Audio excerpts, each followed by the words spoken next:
All right, so take what we did last week and flip it over. This time Sam's here and Max is calling in. So, it's the joy of technology. We can do all these things and make it happen. Plus, Max and AC are leaving the country, leaving the continent, even leaving the hemisphere to go do some things. So anyway, almostagreement at gmail.com, Facebook, Twitter, YouTube. Go to our website, almostagreement.com. Election Guide 22 tells you everybody who's running for what. KGIS, Knox County Election Commission. It's too late to register. If you're not registered, you're not getting to get to vote this time. Speaking of getting to vote this time, early voting starts on Friday. 15th of July, early voting starts, and that is for the county general and the state and federal primaries. So there's going to be a ton of stuff on this ballot. So I'm going to do a couple of predictions at some point tonight, but other than that, that's election stuff. Big Brother is coming, Knoxville. It is happening. So that's another thing we'll talk about too. Anyway, Almost in Agreement. Go to your favorite podcast provider. Check us out there. Tell your friends about us, all that kind of stuff. And so it's it's a July show, people. Here we go.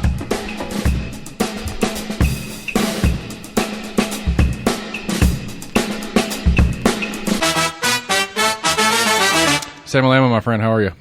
I'm okay. Max, buddy, you doing good? Yep. Word. All right. So, what do you want to talk about? Africa first, or last? Yeah.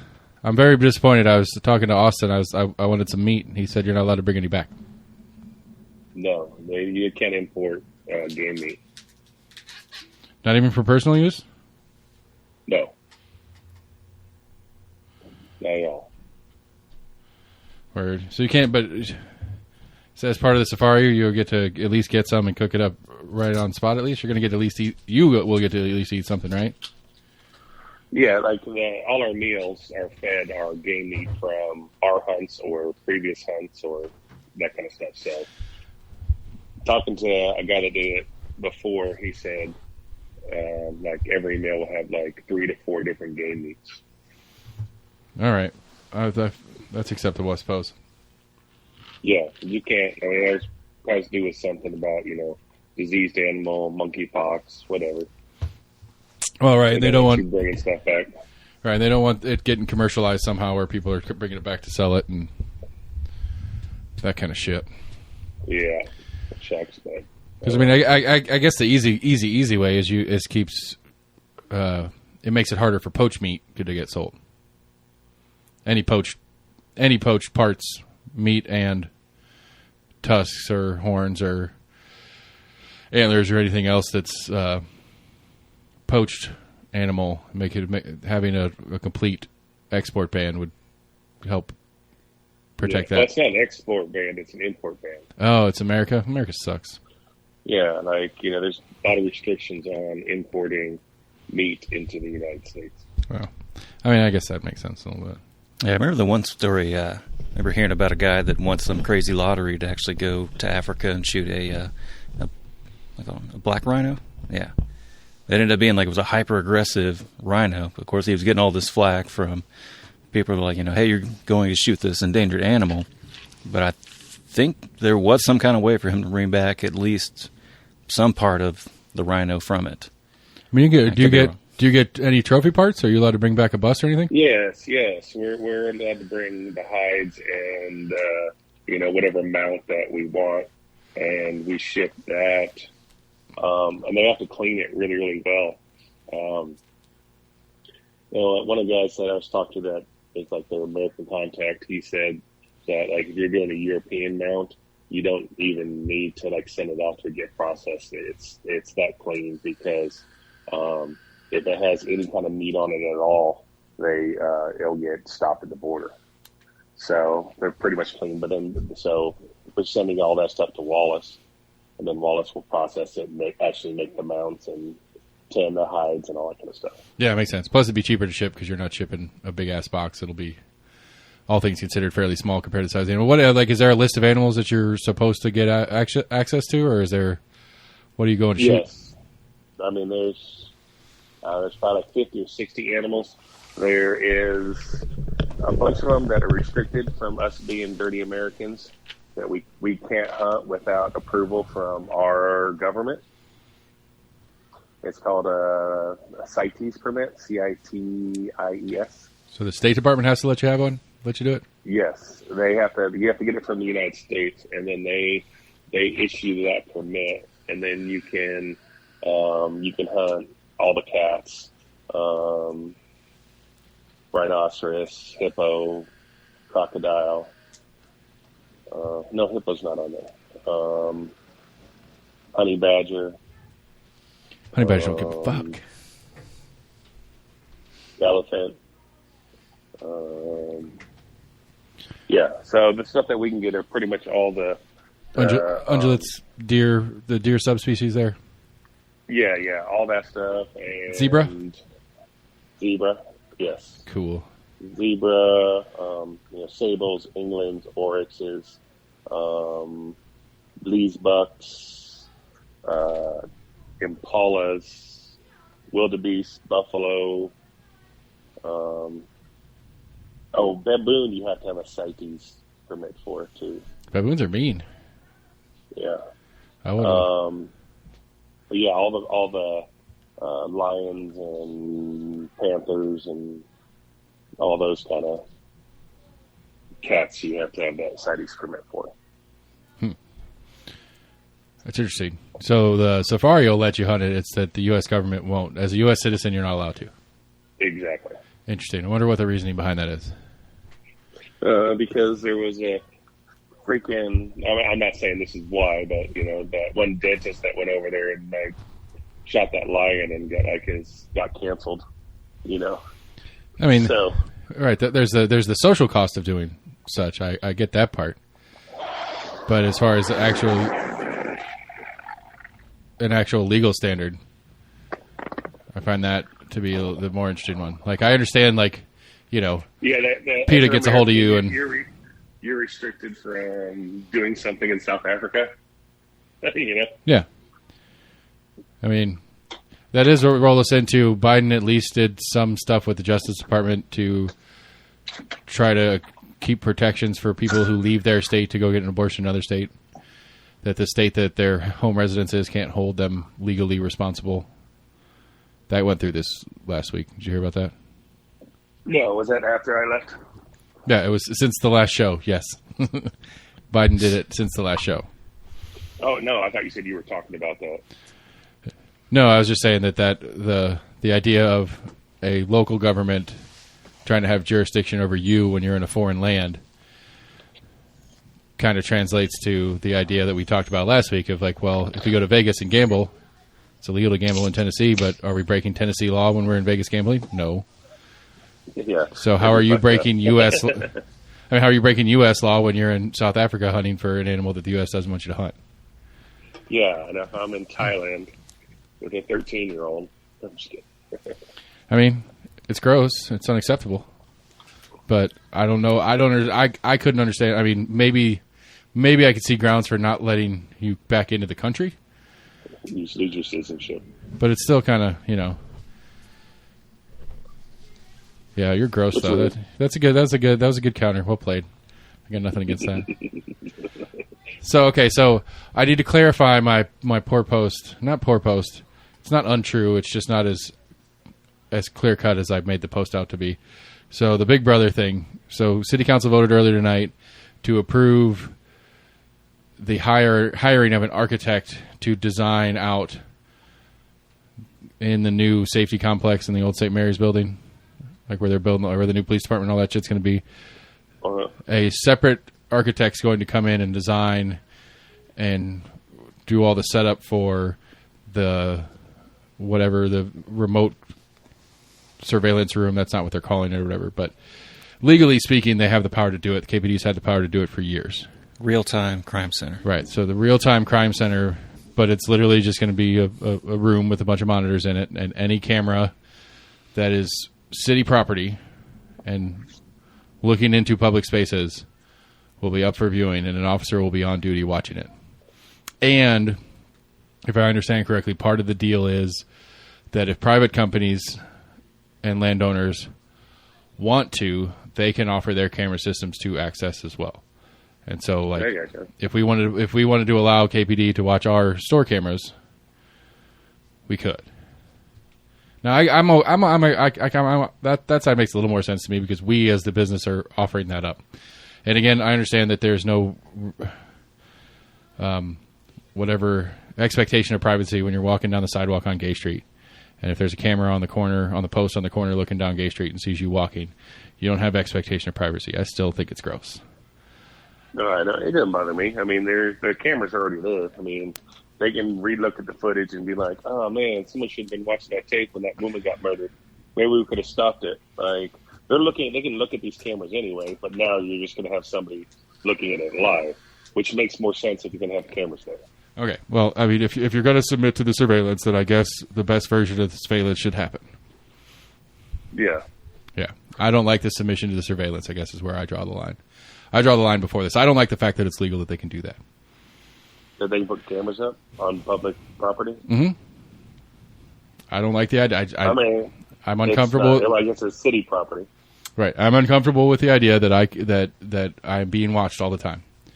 It goes to, because to me, the number one thing that says to me is that the police are there to catch you. That's their job. So they're going to sit and watch TV and catch you. But don't do anything wrong. Okay. Well, what? Like, so. Are you mad at stoplights because it's controlling you? I'm mad at red light cameras. Sure. No, I'm just saying stoplights in general. Controls where you want to go. I actually had the freedom to drive down the street, and that stoplight's making me stop. I mean, it's for the safety, right? Sure, but I would say I would argue that there's no crime in running a red light. There's a crime in running a red light and hitting somebody. So why do you stop at red lights? Because I don't want to hit somebody. I don't want to deal with the repercussions. That's the only thing that stops you, is there's traffic going in an opposite direction. No, I don't want to get a ticket either. Oh. But I don't. Okay. I don't smoke. I don't smoke pot. But if there wasn't a fear of that ticket, I don't smoke pot, and I don't think it's fair that people are afraid to smoke pot. I think it's stupid. Because I disagree with the law doesn't mean I disobey the law. Yeah, but I think there's Big Brother when it comes down to like Big Brother, drones flying over your backyard and stuff, and a camera on Market Square. Well, it's not clear whether or not people are allowed to use that. Let access to their home cameras go into the system. It is clear. I mean, they can. KPD can ask a Ring, can request from like a Ring or Bing or Amazon doorbell or whatever those things are. Like, KPD is allowed to ask the company and not you, the individual. But most companies' policy is they will turn around and ask you. So, like, again, same thing. A potential crime has happened. We have a Ring system at one of our stores, right? KPDs can come in and be interviewing us and talking to us about what happened and say, oh, I see you have a camera system. What is it? Oh, that's our Ring camera system. Maybe look at the footage. No, you may not. Now, they can go to Ring and ask for it, and it wouldn't technically be illegal for Ring to give it to them. Yeah. Even though we said no. Do that. We just delete the footage before they get their court order or whatever. I would pretty strongly argue that Ring keeps it even when we delete it. Man, that's a lot. Yeah, because you're storing that information on. Yeah, you're storing that on. I don't think they keep it for on quote unquote their servers. I think I wouldn't think they keep it forever, but I think they keep it for a while, regardless of whether we delete it or not. Yeah, well, it's not. But it's not stored on their server. It's stored on our server because we have a X amount of space. I don't know if it's our server or their server. Right, it's their server. We're renting it from them as part of our monthly fee. Yeah, but I think if it's stored in the store on it's the not. system. It's not. I know. I'm not 100%, but I'm 78.5% positive that it is not. It's not backing up to a hard drive. It's not. There's no hard drive in the shop. Yeah, there is. There's a central hub. Right, but I don't think that's a hard drive. I just think that's literally all the data goes there, and all that goes up on the internet. Well, I don't know for sure on that one, but on our other system, the Amazon system, we have a finite space that we have for sure, and that's we can't even pay to extend that to a larger space. So that's why I think that is actually it's on-site hard drive. Maybe it's in there because you can't. There's not even an option. I've looked to see if we could extend it out more days because there's a few times we've had people like, hey, we could go, this happened. You're like, I can't go back 7 days, kind of thing, or 8 days, whatever it is. Right. I'm not exactly sure how it all legally breaks down, but I wouldn't put it past any of these third parties of giving it up when asked. Like AT&T does it with your phone records. If the cops come to AT&T, ask for your phone records, they just give it to them. They don't seek a warrant or anything like that. And in the terms of service, you're not obligated, or they're not obligated to tell you that it's been accessed. Yeah, that's good. I don't like that. That's Big Brother to me. Right, but I'm just saying but it's the same group of people that are interacting. It's the same set of laws. It's the same legislation that's going into place, whether it's for this camera system or other personal data through technology. It's the same people going after it. Yeah, but I mean, I think there's a difference to the whole Big Brother thing of looking at you in a private space or looking at your stuff. If it's AT&T, something that I'm making a personal call to a personal person. I agree, but now they're getting in on that versus right. But my point is, out in Market Square. It is all Big Brother. Some of it's public Big Brother, and some of it's private Big Brother. But it's the one Big Brother. It's just more of Big Brother. Whether it's more in public space Big Brother, but it's just adding to the catalog of data and information that the police have on you. I know Davidson County banned license plate readers for their police officers. So there is some local level stuff. I was talking to Amelia about it earlier. And she's apparently working on introducing something to push back a little bit on this. Because one of the questions I have too is like, so what happens? Is this going to go down like body cam shit? Where when something ridiculous happens, like a teenager gets shot by the cops again, and it's caught on one of the cameras in Market Square, and the public is asking for that footage because we want to see what happened because we don't believe the cops acted correctly. We want to see the body cam footage. We want to see the tower cam, whatever the fuck it is in Market Square that got to see it. Is it open to the public? Are we allowed to have access to it? Because again, using the body cam stuff as using what's currently happened as the example, not as easily as it should be. And with enough public outcry, yes, we get the footage eventually. Yeah, it's going to fall under the same thing as trying to get body cam footage. Yeah, and so it's just like, okay, fine, this is a public good, and this is public property, then we should have access to it as the public as well. I should be able to go and just pull up on my computer all the different city cams and watch town, because it's public. You can pull up a number of those. Right, but I should have the same access the police do, is my point. I doubt I'm going to get that. True. And I mean, hell, I don't see why body cams aren't the same way. Sure, there's a request form that you could put in. Say, give me access to all the cameras all the time? Not all the cameras. You would have to specify in that request which cameras you want access to. They don't have to specify. That's my point. They get all the cameras all the time. I should get all the cameras all the time. They're just one of us with a badge. Why do they get more access than me? It's public. It's not private. I'm not looking in people's bedrooms. This is public spaces. I should have the same access to public spaces as the police do. Are you law enforcement?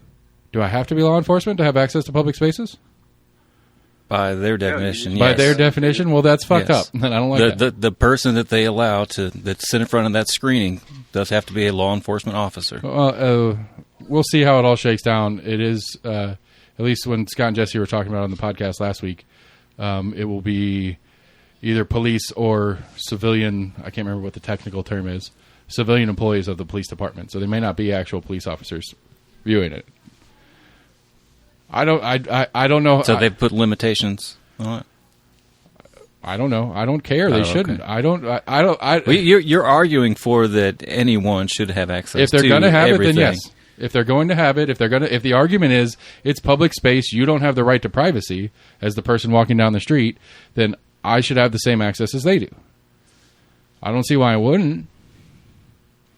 It'd be the same as me walking down Gay Street the same time you are. That's their argument for why they're allowed to do it. All right. Can I videotape you as you walk around? Yes. You have no problem with it? I wouldn't like it. Okay. Do you want access to that footage? It's a good argument, but I don't know. I disagree because they're not. You're in public. If you're videotaping me in public, you as an individual, right? You are not the state. So I don't have the same rights against you as I should have against the state. Okay, so I can do it, but the state can't do it. Wait. So when we say, well, the police have the right because the police, you're like, they're just a person with a badge. But so that's different there. You're that's right. no different there. You got me. But in the situation he's saying, it's different. You got me. But what the badge is supposed to. Fuck. You're right. That's you got me in a corner on that one, no doubt. But it doesn't invalidate my argument. Maybe I made a poor point on that part. The idea is that who are the police? The police are members of the public who are assigned a task to do things for the public. Just like the mayor's office and city council, all those records are public records. That's why we have Sunshine Law. So we have all these things in place because they're supposed to be super transparent agencies because we own them. The public owns them. We pay for them. That's why they exist, because we want them to exist. You existing walking down the street is a whole different animal than me complaining about you. Me complaining about you taking video of me as an individual is a whole different thing than the state doing it. And if the state's allowed to do it, then I should have the same access because I own the cameras, I own the computer systems, I own the same things. I own them as a member of this community. We as at large own them. Who owns the city county building? No, I just love how you pay your fraction of a percentage of just any person that just says we own the police department and we own the mayor and we own this and that. We do. That's how this works. It is That's a different. You're emphasizing, I guess, the more individuality in that when you say we. So I mean, it's like saying because I spend money at Walmart, I own part of Walmart. Absolutely not. Not even close. Absolutely, same thing. No, it's not even close. One, you choose to spend money at Walmart. The money's not taken from you. Two, you don't elect the Wall family to be the CEO and president. You don't elect the CEO who then appoints their security chief who puts their camera systems in place and all those things. There's a whole mountain of difference in that. But you're saying you own it. What does that mean? You own it, so you can just walk in there whenever you want, 24 hours a day, go take a shit, do whatever, repaint the walls because you own it, right? No, you can't. Okay. The city owns it, and because you are a member of the city for this short period of time that you're on this living in Knoxville or the county of Knoxville. So it is a greater entity than I. It is a greater entity than the community that funds it. It is above the rest of us because it'll exist longer than anybody that lives in it will. Yeah, because if you own something, if you say, I own it, then when do you get something from it? No. So when you were with Blunt County, when you were with one of those other places and had like a 401k option or even just privately, have you bought any stocks? Uh-huh. Do you own that company? Yeah, and you know what? I sold my stuff and I got money from it. What are you going to sell? What part of the city are you going to sell to make money off of when you leave? I mean, obviously property, but property's not. That's different. Right, because you own the property, you don't own the city. I mean, you're saying you own the police department. I guess what do you get if you move to Maryland? I guess I am just so high in the sky on the premise of we the people and self-governance and all those fun little fucking phrases that we throw around as part of the civic system that we're supposed to live under. I'm too literal, I guess, to say that since we elect this body, we put these things in place, we do it. That's why it's so important that we vote, because we make the changes to it. They answer to us. Yeah. Right? They're supposed to, right? They're supposed to answer to us? I would say they're supposed to answer to us, but it doesn't mean you own them. Like, when you hear a cop, like, I pay your salary bullshit, I'm like, shut the fuck up. You're stupid. It's true. Like, why is it stupid? I don't pay your entire exclusive salary on my own, no. But, okay, in your Walmart example, do you pay Walton's salary? Part of it. Yeah, I do when I buy something. But, like, the cop paid just as much of his own salary as you paid of his salary. He pays himself. You know, so when you tell a cop, I pay your salary, yeah, I pay my own salary also. I mean, I disagree that that's a stupid I agree that it's a dick thing to say and it's a dumb thing to say, but it's not it's not an untrue statement. I don't know. I don't know how else to say that. We as a collective pay those salaries. We as a collective agree. Like, isn't that the point of the collective? Like, I'm the one that's supposed to be anti-collective here, and I'm trying to lean into collectivism, and you're hating on me for it. Now, this is more directed at Sam than you, Max. I'm not saying You're leaning to collectivism in which to try to exert your power over Who said power? What you. power? You were saying you own them. So my power. Well, okay, so back to the core part of this conversation. Right. My power to see the same things as the police. That's the power I'm exerting. Is I want to see the same things. I want to have the same access to public information that the police do. And again, I'm saying, Yes. I'm sure Yes, there are probably absolutely. avenues for you requesting access to that. Max, that's me have- exerting power because I want the same access as police. Yeah, you're saying, oh, if you have this right, I should have this right too. That's asking for the power over them for what they were doing because you pay their salary and you own their building. I'm not asking for them to do anything. I'm just asking for the same access they have. I'm not telling you what they can and can't do with it. Although I think we should be able to tell them what they can and can't do with it. That's kind of how like legislative elected bodies are supposed to work. But I guess that's not reality, so I should shut up. Well, in that case, shouldn't you have the same? Shouldn't you be able to see all of Y12 cameras system and stuff? Because it's a government, and since you own Y12, I'm okay with you it. should have access to their cameras. I'm okay with it.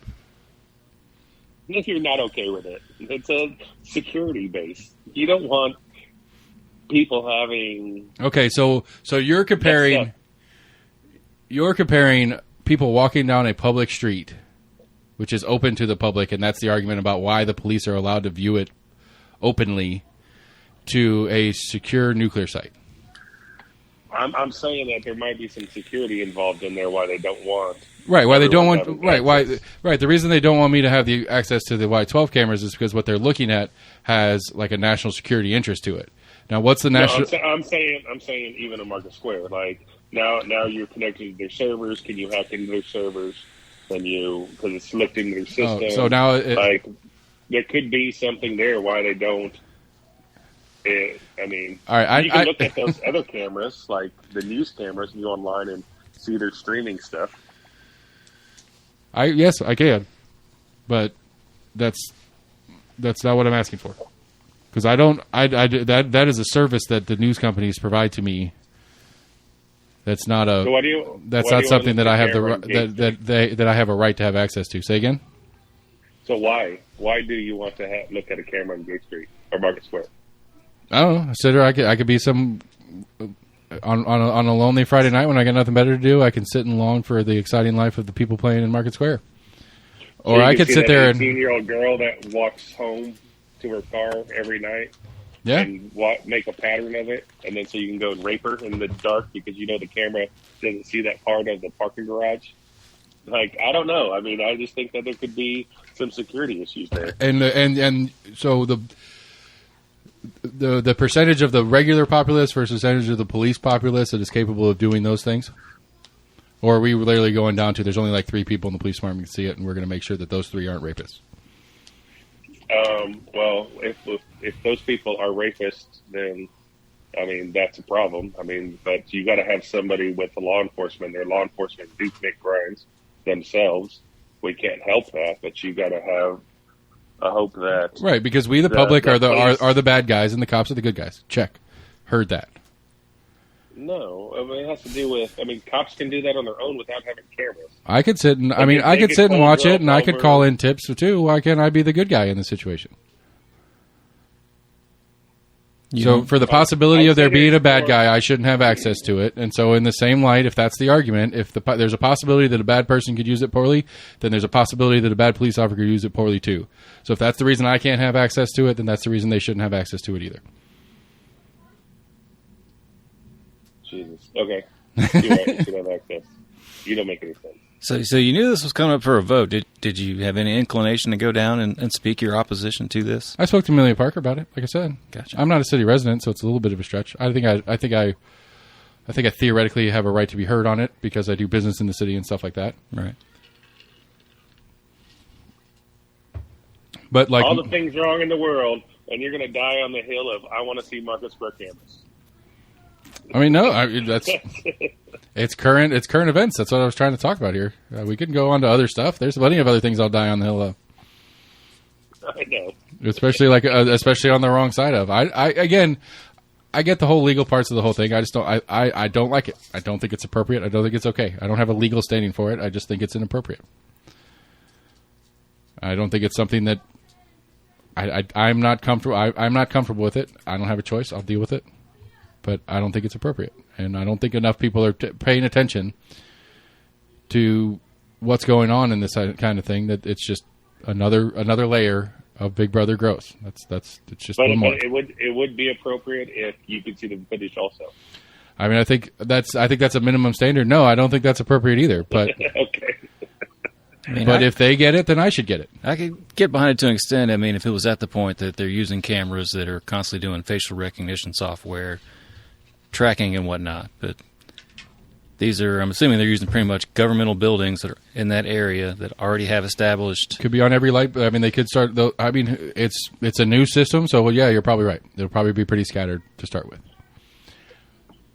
But I don't know. Has there been talk of adding new cameras? Because from what I read, it was essentially just taking those cameras that are already in city-owned buildings that already have cameras that are out, and essentially just looping those into a system that they've got someone that's going to watch already existing cameers. right. Well, Amelia, when Amelia was telling about it, she said that, and a really smart move on her part. She was talking about the real-time contact center.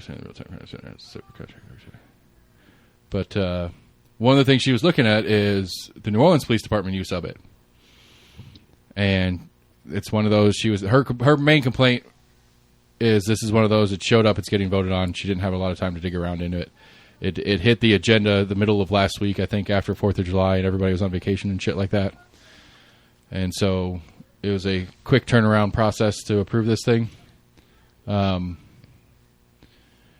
budgetary issues that she was complaining about. The other thing she was talking about, though, is she's like, I want to see what New Orleans is doing with it, because this is where our new police chief came from. Because that would be the assumption on what they're going to do with it now that he's taken over this police department. And so she hasn't had a chance to look into that part yet, nor have I to look into it. And so I don't know what the complete catalog of assets are right off the bat. I know this is part, though, their drone will be in on it with that whole drone thing I went apeshit about a couple of years ago. Their new drone systems will be part of it when they use it for public events and stuff like that. KPD already uses plate readers. They say they only use it after or during a stop. It's not running constantly. But I don't know. It doesn't seem like that's the reality. When I had that ACLU show with the guy from Nashville that was advocating against these systems. And then there's the question on whether, because one of the other things the Compass guys were talking about is that you have city-owned housing, low-income, assisted income housing, whatever it is, that have camera systems. Yeah. Are they going to get looped into it? Well, the city owns it, so probably. So what does that mean for those communities that live in those housing? Now, obviously, it's not inside their place, but it's these front door and hallways and common areas outside or whatever in these housing projects. I know they've got them on some like street corners and whatnot, but right. I don't know about on like the front porch of. I would assume that this is one of those. It's a chicken or the egg game. Now one of them exists, and so the other one will grow. So now that they're signed off on the architect to build out this space for it, they'll add cameras regularly. And whether or not we get to know when and where and how they add them. Do you remember that story? I know we talked about it on the show. It was like a year or so ago. It's apparently in London. That's like there are cameras everywhere in London. It's all the same kind of shit that we're talking about. Yeah, they've had CCTV for years. And one of their things is that it has to be posted. And so apparently there's this one area of town that isn't fully camered up, but there's a big sign that, like on a street post that says, you're now in camera whatever area. And so this guy's walking down the street. He puts a mask on, and this is pre-pandemic, obviously, and immediately gets arrested. You're not allowed to wear a mask in the camera zone. You're not allowed to have anything covering your face in the camera zone. Well, that won't ever happen again. Where was it? Yeah, I want to say it was London, but I may be misremembering where the story came from. I mean, like, you should not be wearing Just- masks in banks. But this was No, like, a true walking story with a mask. that you've read. Yes, I believe it was a true story. Max did not share it from one of his websites. I know that much. Anyway, I don't know. I thought it was an interesting story. I think it's something that at least more of the public should be aware is happening, whether they're okay or not okay with it. I think we should it should be something that's well known, Right. and I doubt it. I doubt a lot of people have noticed it. Something more people should know about, but at the same time, I would press against people jumping to conclusions Hey, they can and put just a camera. assuming the worst at anything. Okay.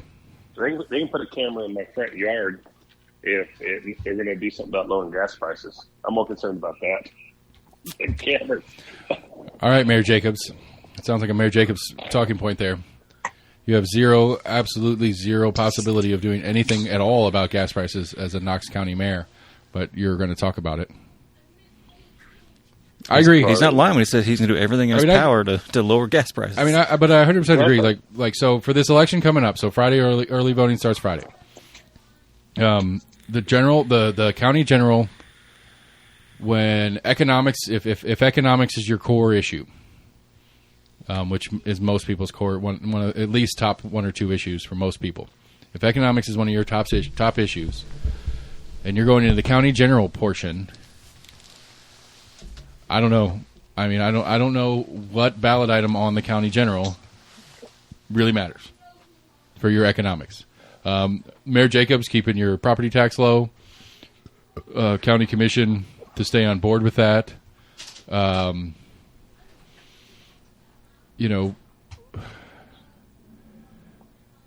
mean, if you're in the market, if you're in housing and you're trying to get a place to live or something like that, I don't know. I still don't have a real good feel on what developers are doing or what the development plan is and how we're like, is this whole, like, it's so frustrating listening to these people argue about, oh, developer friendly this, developer friendly that. This guy's just going to let developers build whatever the fuck they want. And it's like, well, if whatever the fuck they want is more houses, that's what we need. So I guess we should say yes to that. Be my kind of general stance on it. Yeah. But so, I mean, looking through this ballot stuff, I mean, if economics is top priority to you, county general, it's Jacobs. It's really all that matters. I mean, as far as I know, Debbie Helsley, running for mayor, has not said she plans to raise taxes if she became mayor, but she does plan on doing a lot of things that cost money, so taxes are probably part of it.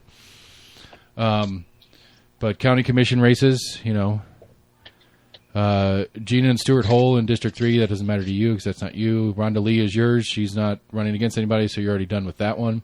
Your at-large, 10, Larson and Dillon, aren't much different when it comes down to it.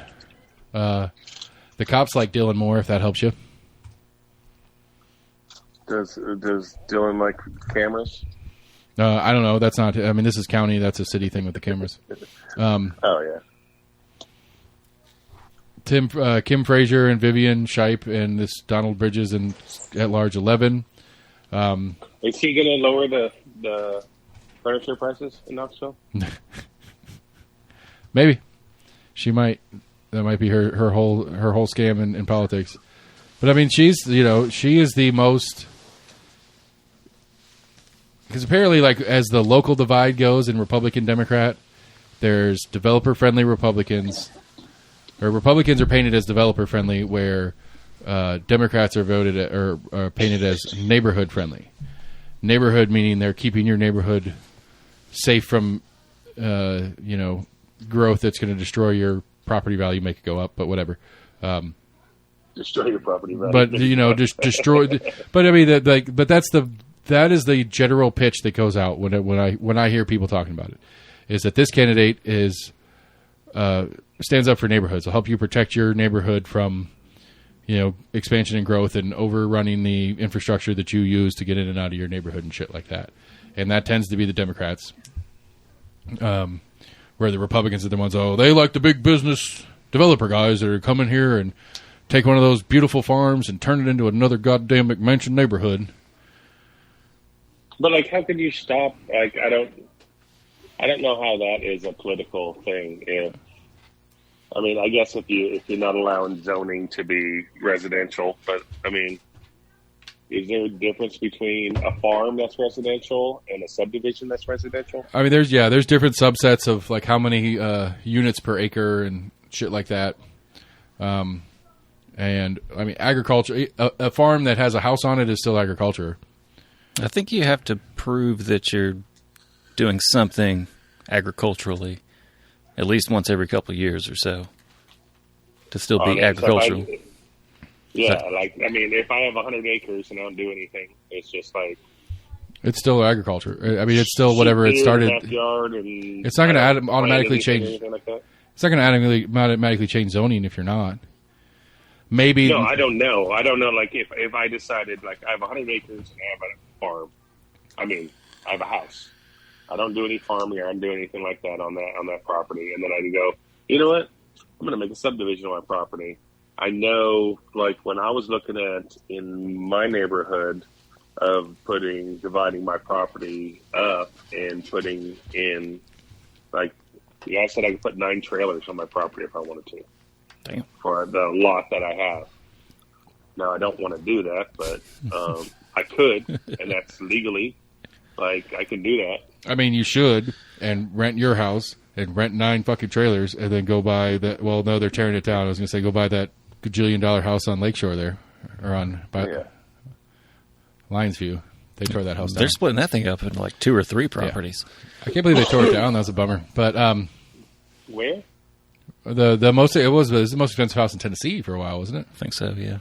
Was that like stucco kind of Spanish style house that was on Lions View right there by Getty or by the Fox Cherokee Den. Country Club?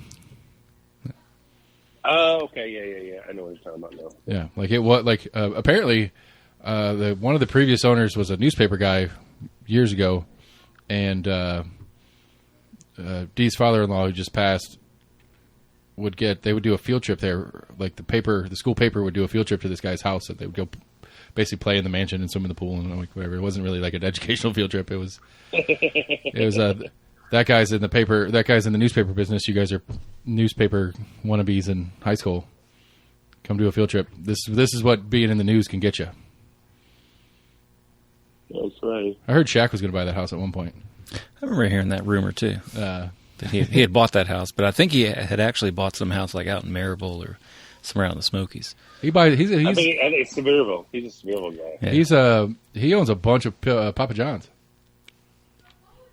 Is that what he advertises for him? No, I don't think so. But he owns a handful of their franchises. I want to say it's Louisiana, but that might be just conflating with his LSU background. Because he's from like what, Mississippi? Like where his he went to LSU. I don't know if he's originally from Mississippi. I mean, that's not Mississippi. That's Louisiana. But right. He went to the LSU. But I don't remember. That's a good Hoogle. Did you see? I saw a program on TV. This is just because you talked about Shaq and Papa John's. I thought about Peyton Hills, Papa John's, and saw some program on TV about like it's like Jenga game show kind of thing, but it's not with blocks; it's with items. And it said like executive producer Peyton Manning. So like he's getting into like TV show producing now too. I mean, everybody said he was going to coach, and I just called bullshit on that. So I didn't think he would coach. No, he's doing TV shows. All right, on my Google searches, so I googled where is Shaq from, and on the other questions, where did Shaq grow up at? Oh, the top one. What nationality is Shaq? Where does Shaq live in Texas? He's from San Antonio. That's the actual answer to the question we were looking up. Is Shaq an African? Did Shaq live in Germany? Who is Shaq's wife? Is he an African? He was a black professional basketball player and is a businessman and television sports analyst, often referred to simply as Shaq. Shaquille Rashawn O'Neal is from Newark, New Jersey, and was named by his biological father, Joseph Tony. They are from the Persian languages Farsi and Urdu. So Shaq is a Persian name. Interesting. I would not have thought him from being from New Jersey. Yeah. I was assuming he was. I thought you said San Antonio. Or San Antonio. Is it San Antonio, New Jersey? No, it says he grew up in San Antonio, Texas, but that little thing said he is from Newark, New Jersey. Are you telling me we can't believe Google anymore? I'm so confused. Wiki. Shaquille O'Neal on Wikipedia. Shaquille Rashawn O'Neal, born March 6, 1972, commonly known as Shaq, is an American former. O'Neal is regarded as one of the greatest basketball players and centers of all time. He is 7'1" and 325 pounds. Played at LSU, went to Orlando. I think I have his rookie card somewhere. Like, not even a good one. Yeah, he was born in Newark, New Jersey. He went to high school in Germany and San Antonio, Texas. He was in Fulda, Germany. Fulda American High School. I think I've been there. And Robert G. Cole High School in San Antonio, Texas. So when I lived in Orlando when I was a kid, was when the Magic started. Like, that's when that franchise was added. And I remember it might have been in there. I didn't know you lived in Orlando. I thought you were in Green Bay. I'll give you the whole thing here in just a second. But I think it was their inaugural season. My dad took us to a game, and they give out, like, sometimes they do, like, bobbleheads and all that kind of bullshit. They gave out a set of player cards in a little book for like to give out when you went into the game. And I know Shaq wasn't in there because he was not in there first year. I think Penny Hardaway was there when I went. I don't know. I'll have to find that thing. I think I still have it somewhere. No, I was born in Wisconsin. Lived in Colorado before I was 1. We moved to Colorado, to Denver. Then moved to Orlando for like 5 years, and then moved back to Wisconsin, and then moved down here. So I was like 4 to whatever 3rd grade is, 8 or 9. We were in Orlando, north side. But that's when I went to Disney. Like, kids around here go to Dollywood. Like, we got season passes most summers and went like 3 or 4 times a summer. When you can go to Disney, ride like 3 rides, and be like, okay, let's go home. And it's not like you don't feel like you wasted money. Anyway, how do we get to talk about Shaq? You run it up. So I can find the house. The Villa Colina. Oh, yeah, that house. Yeah. Newspaper stuff. Yeah.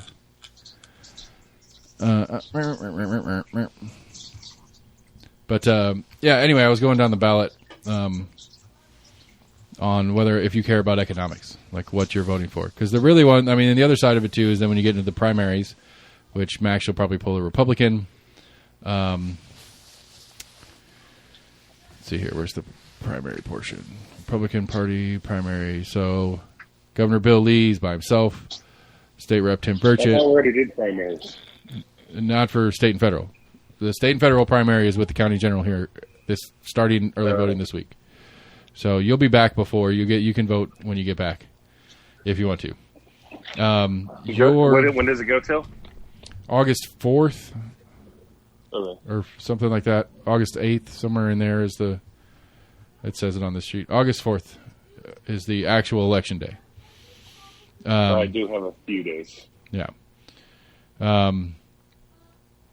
What state senate district are you in? No idea. If you're in 7, you get Richard Briggs or Kent Morrell. Just because Briggs sucks on weed topics, I would vote for Morrell if I were you. He's not. I don't get to vote for him. I haven't talked to either one yet, so I can't say. And then your House district is 16, I believe. Michelle Carringer is running by herself. And then that's all you're going to get in the state side of stuff. But again, point being is if economics is your top issue, then at least the rule of thumb is you vote Republican. And that's the problem. That's the problem with the two-party system. Because I think economics is important, and I want less taxes and stuff like that. But I also don't want to stop people from getting married if they're gay, or I don't feel like it's my right to tell people they can't have abortions and shit like that. And so this is what I'm stuck between. So, like very broadly speaking, what do we got? Who was it? I think we should raise abortions to like 3 or 4 years old. Right now, I'm thinking 13 might be appropriate. My oldest is starting to piss me off. Like you really don't know, like, if you really want this thing until, they're about 5. At what age can you relinquish your children? I mean, there's still adoption at that point too, I guess. But there's adoption on the other point too. Okay, like, come on now. Like, we should just do whatever we want. But I guess, this is another thing. I think that if women should be able to have abortions because whenever they want or whatever, okay, I'm fine with that. But you can't make a person pay child support if you say from before they were born, I don't want anything to do with the child. I follow that. You know what I mean? Like, so you get to decide whether I pay child support or not pay child support? Like, why? I don't get a decision making in that? Now you're controlling me? Like, if you want to have an abortion, cool. If you want to keep the baby, cool. But if you get to decide on being a parent, I get to decide on being a parent. Now, if the baby's born and you're like, yeah, I'm the father, then you pay child support. I'm sure there's the week after. I'm sure there's some kind of version of a prenup version of that. You'd have to pay a lawyer to write up the writing, but right, basically, sure, there's a way to have it legally binding. But hey, you've decided to have this child. But I absolve the biological father from parental duties because he doesn't want it, and I do. Right. Otherwise, those laws came into place just because of shitty fathers that were impregnating multiple women. That was like, I want nothing to do with you, and they're like, well, you're the one that knocked me up. You're responsible for half of this child. I agree, but I think if women can say that they can or cannot be a parent, and they've got that full decision making, why do I not have that same choice? I get what you're saying, but I don't know. I'm not exactly sure how to articulate a pushback on that, but I don't know. Like, I can't force the person to have an abortion because that'd be more wrong. Be like, I don't want you to have this baby. I don't want to raise a child. I'm too young or too old or whatever. I don't want to have another child. My wife would be pissed off. Whatever reason. I caught it. I picked it up. That was good. I don't know. I get it. I get what you're saying. I don't know. That's a tough one just because, no, you're going to pay for this motherfucker. Theoretically, but keep it. But with the with the ridiculousness that is female biology, she didn't intend to get pregnant either. It's not like she went out to get you to knock her up so that you'd pay for her for the rest of her life. I agree. You didn't. You guys engaged it. I see, but I think the argument is that you both engaged in an activity that has a risk of baby. Yes. And you are therefore obligated to the cost of baby. And I have to cross my fingers and hope that she goes the way I want her to go. Right. Because I don't have a decision making in the process. Right. But you had the decision to open that can of worms, for lack of a better word, and get the fun part in. We can go that route. Say she had the decision. Sure. So both of you. So why does she get to opt out and I can't opt out? Two adults engage in I would say the other way would be the better argument is that as the father you should be able to argue that she can't have an abortion, not that you don't have to pay child support because you don't want it. Oh, I see what you're saying. I also think that lying is I don't know, racist isn't the word and sexist isn't the word. What is it for people that are tall versus short? Discriminatory? I don't know. Discriminatory, yeah. Heightist.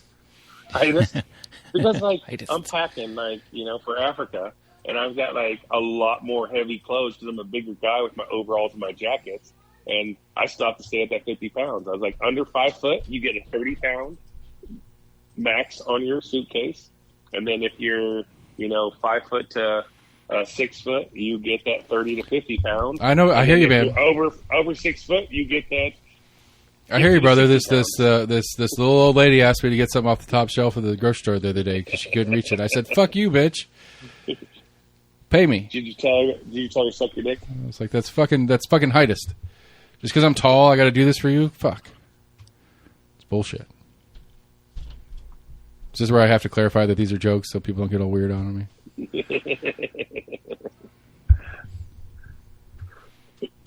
I mean, she did grab my ass when I was reaching, so I guess she got hers. She got her apple juice She got both. and a chunk of this butt. I met a 104-year-old woman at Walmart Damn. a couple weeks ago. I was in the frozen section, and I was trying to get in where she was like standing with her cart, and I don't know what she was doing because she wasn't really looking at anything. She was just like standing there. She was slowly dying. And she was slowly dying, and I was like waiting for her to move out so I could get into that section, whatever. And then she wasn't moving out, and I was like, "That's okay. I'll just open up this door and try to reach through the other side to get it." And she was like, "Oh, am I in your way?" And I was like, "It's okay. I think I can reach it." And then she went to move her cart, and she pushed it forward, and then pulled it back, and then Broke pushed her it arm. forward and pulled it back, and she just stayed in the same place. I was like, "No, I think I can reach it." And then she grabbed my arm. This old lady, she said, "Next week, I'm going to be 104 years old." And I said, "Well, happy birthday. That's awesome. Just on her own. Probably lost in Walmart." She's probably still there. probably a silver alert out for it, and you didn't get it on your phone. Oh, did you hear that? Did you get those last week? The blue alert? That's a new one. Yes. That's a special one. Yeah, they apologize for that. What? Send it Was out to it- everybody? Yeah, because there was like 2 or 3 that went through in like the middle of the night. Mhm. But it was like the same alert, I think. Or no, I think there was No, there's 2 actually or 3 2 separate. It's when a cop gets hurt. Was it like... Oh, cop got hurt. Right. No, Cop, I got one where like somebody broke out of prison or something. right, and in the process hurt a cop. It's not Oh, it's not a special alert because there's an escaped convict running loose. It's a special alert because the escaped convict hurt a cop. Really? That's funny. I mean, if I you're, pay the guy's salary anyway, so... did you hear, so okay, so just going back to cops, and we'll go to county cops this time. Have you guys followed the story at all about the cop that shot his partner trying to shoot a dog? Heard she just got out of the hospital. Yeah, She looks familiar, I think. I don't know. I'd have to I think I've seen it I'd before. have to read through it. The dog and the cop. Both. Um, and we're talking about the same thing? I don't know exactly what the call was, but they're out there and there's an aggressive dog or whatever, and then one cop tries to shoot the dog, and shoots his partner instead in the leg. She goes to the hospital. I guess, but here's my problem with that. Was the dog like attacking her, and she was trying to shoot I don't know. the dog off her? I don't know. I guess that's the assumption. The problem I have with the whole story is that it was like a 3 or 4 day constant update story. Like, it's important that this cop that got shot in the leg, that everybody knows that she's okay, that she's going to make it through this. I don't really care.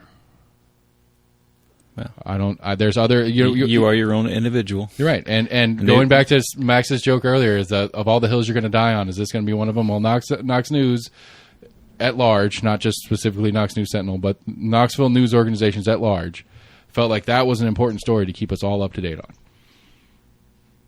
But none of the other stories going on are worth talking about, or worth sharing and making sure we're all because up to they had no other story on their newspaper. Like the entire newspaper that they put out was You're right. front to back. Right. Outside of advertisements. Of all the alerts I got that weren't traffic alerts, it was. Did you get an alert on it? I did. I got 3 alerts turn on your this fucking story. alerts off. That's not the point. The point is that of all the alerts I get from Channel 10, I get traffic alerts, I get weather alerts, and then I get some top news story alerts. And of all the news story alerts I've ever gotten on that, I've never got where I've gotten 3 or 4 of the same story continued on my alerts. This is important. We're pushing it out. Yeah, there should be alerts about people putting cameras in Market Square to be Big Brother. I mean, Those kind of alerts that we need on a I regular mean, basis. dude, we're going back there. Fine. If I were in the news industry, if I were actually in the news industry, if I were Knox News, Channel 10, Compass, any of those guys, I would absolutely demand access to that.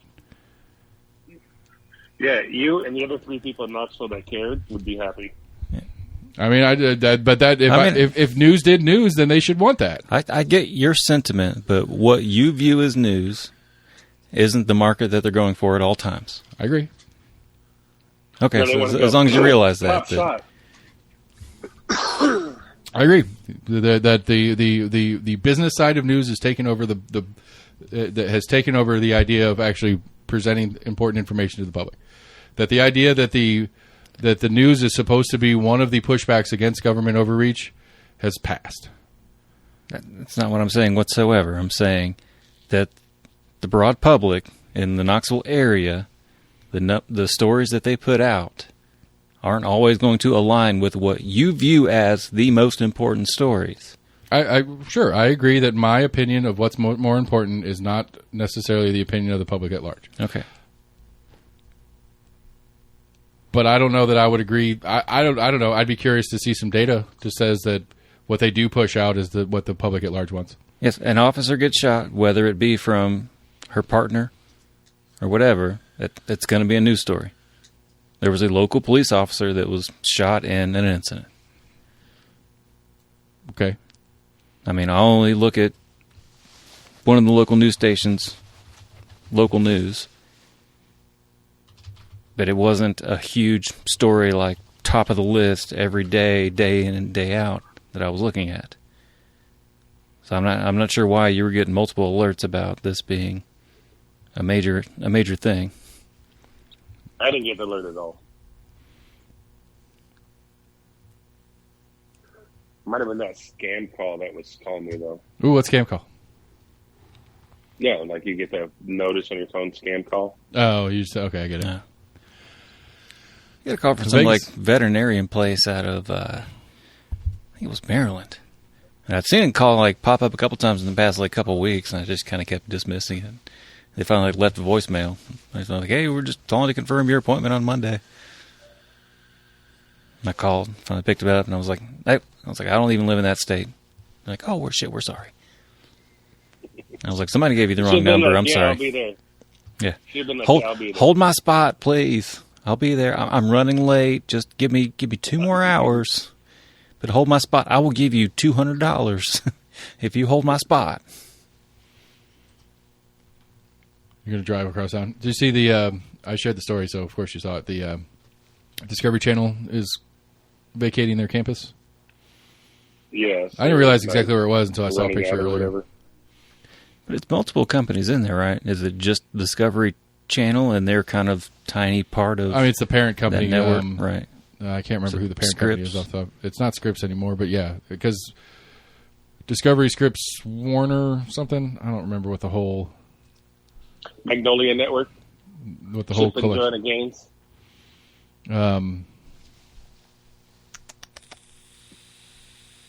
to remember if there was a story in here. Oh, they're tearing down. They're finally the Max. You'll appreciate this. O'Charlie's and Charlie Peppers and Stefano's are getting raised. The big high rises. I did see something about that. From development. That entire block from Stefano's to the old Hannah's. So what do they do with the liquor store? The liquor store's going with it. It's all getting torn down. They're going to build another one of those, multi-use residential. They're tearing it all down? I mean, they haven't announced they're tearing it down, but the company that bought it is a quote-unquote development company. Yeah, it's Core. The LLC, or the parent company's Core Spaces. The LLC is Core Knoxville Cumberland LLC. It's a subsidiary. They specialize in near-campus development, but it'll be one of those 8-story, 5 or 6 floors of apartments, maybe a story of office space, and then street level retail. Which by zoning, there has to be retail on street level. And so whether Stefano's will go back into the space when it's built, and the liquor store will go back into the space, but I don't know. I mean, I don't know what the Stefano's business model is looking like and how they're, because what do you think the rent difference is going to be?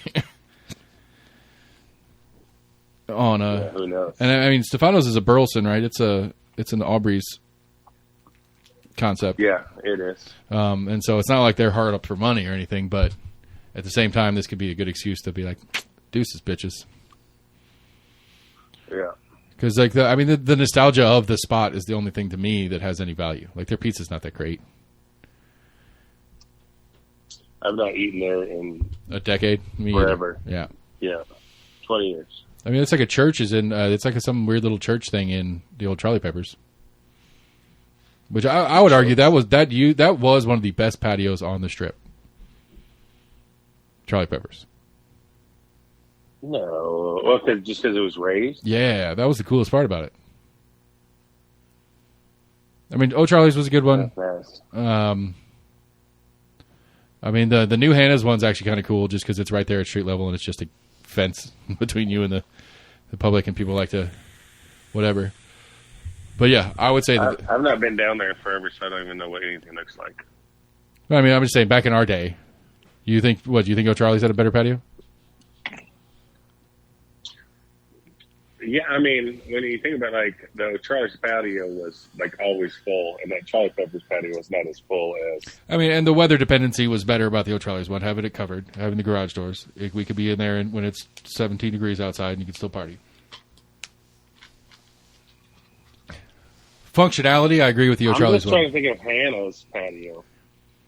It's the new Hannah. I don't remember them having. Well, back in the day, it was New Amsterdam. It's the one across the street. Okay. Yeah, they just had that little tiny little gate with like 4 tables. No, it's bigger than that now. There's a vape shop in there too. And then there was another restaurant. There's a bunch of weird shit that's been in there over the years. Anyway, yeah, so that's happening, and a bunch of people are pissed off about it. And it's like I don't know. I think it's kind of a bummer in the grand scheme of like it just turns the Strip into every other Strip at any other campus. There's nothing neat or unique or fun about it anymore when it all becomes these same little block buildings. There's no real personality to it, which, you know. But that being said, that even back in the day, even in its heyday, the Strip was never really that great economically. I tell you what. It was for parts of the year. It was good. Game days were amazing. Alabama has a great campus. It's But I guess to me, I think the big thing about UT, the Strip, campus, Knoxville, that whole combination conversation, is Knoxville is bigger than a lot of other campus cities. You know, like, I mean, not stylistically, I guess what I'm getting. Like yes, Vandy is in Nashville. That's a whole different animal. But like Knoxville is in between though. Like Knoxville isn't a Georgia Tech inside Atlanta. Like you go through Atlanta, you don't even notice that you went through a campus per se. But Georgia Tech is right there. Like I've done it before where I drove through. It's like, oh, that's some, blah blah blah college of business. I just noticed the sign as I'm walking by, but nothing says the area is like a campus. And then you go to like Madison's or Lexington's or Athens or something like that, or Columbia, South Carolina for the Gamecocks or whatever. Like it is disproportionately larger compared to like UT Knoxville and Knoxville proper are in a weird middle ground in that Knoxville is in the middle ground as a city where it has a campus as big as a Georgia or an Alabama, but doesn't have a city as big as Georgia and Alabama are in. You get what I'm saying? Oh yeah, that's what you're saying. Where it's not in Atlanta or even a Northwestern if you get into some of the Midwest schools. Where it's in the middle of Columbus. Like we went up to Columbus for that Radiohead show. Like Columbus is a big ass city. Ohio State's in it, and it doesn't take over. But you go to Tuscaloosa or you go to Athens. It's like this is Georgia Bulldog country. That's it. Yeah, there's other stuff going on, but that is the core identity of the town, where Knoxville is right in the middle there, where there's still parts of Knoxville, or Knoxville as a feel has this, like, this is UT country, but it's not really Where's anymore. Alabama at? Is it Alabama and Birmingham? Tuscaloosa. Yeah. Oh, Tuscaloosa. There's UAB that's Birmingham. Oh, University of Alabama. All right, so just for comparison, Tuscaloosa has right at 100,000 residents. Now, Knoxville proper is at 200,000. Knox County, because Knox County is right at 500,000. So, yeah, for a while, there was that big debate of Chattanooga and Knoxville being bigger. That everybody was like, oh, well, Knoxville's bigger when school's in session. Yeah. Right. Okay, AC, thanks for stopping in for the show tonight. Thanks for that Wyoming reference. Yeah. but I don't know. Like, I think it's weird because I think one of the problems we have as a city and growth issues, as a county city, whatever, and the growth issues we're having, is that dynamic of UTs and level of whatever. Because I would say, like, what's the number one employer in Knox County? Knox County. Knox County. I would bet you that in Tuscaloosa, UT. I don't think that. No, I think it's Knox County. I think it's actually Knox County or City of Knoxville. I think it's government at large. Maybe I'm combining the two. I would say that in Tuscaloosa or Athens or some of these other college towns that we think of more as college towns, I would say the number one employer by far is the university. In Knoxville City, I'm pretty sure UT is the biggest employer. I don't want to say what is that. I'm pretty sure I've heard that reference, and so I'm assuming it's just for the city and not necessarily just the county. All right, largest employer in Knoxville, Tennessee, Covenant Health, Knox County Schools, University of Tennessee. Ah.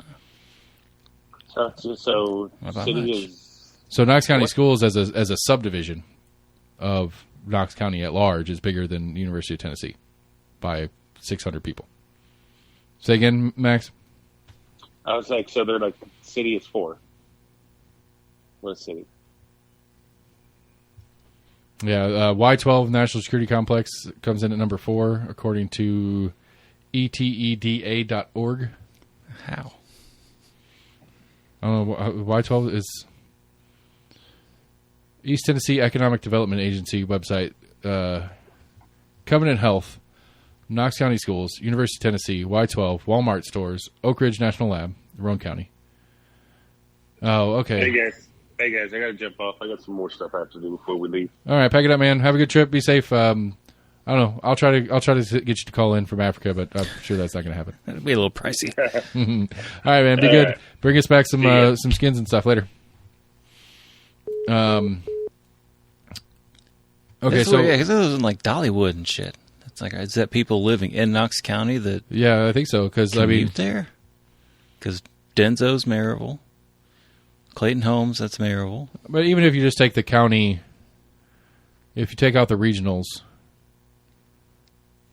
major employers, East Tennessee. This chart is for East Tennessee at large. Okay. So Covenant Health as a region, but Knox County Schools in Knox County is the largest employer. University of Tennessee is the second largest. UT Medical Center, so I guess if you combine the two, that gets us to about 15,000. State of Tennessee regional offices, 3,000. And the government, or county government's in there. A little bit further down. Knox County government, 2,600, so take that on the schools, that's 12,000. City of Knoxville is another 2, so we're right at this even number. Yeah, the county government just barely beats out Tanger Outlets. Good. Yum Brands? I didn't know that. Huh. It's a regional office. Oh, okay, I get why that is. Never mind. Because Yum Brands owns Pepsi and Taco Bell and KFC, so all the employees that are working at all those different places. Team Health. Cracker Barrel.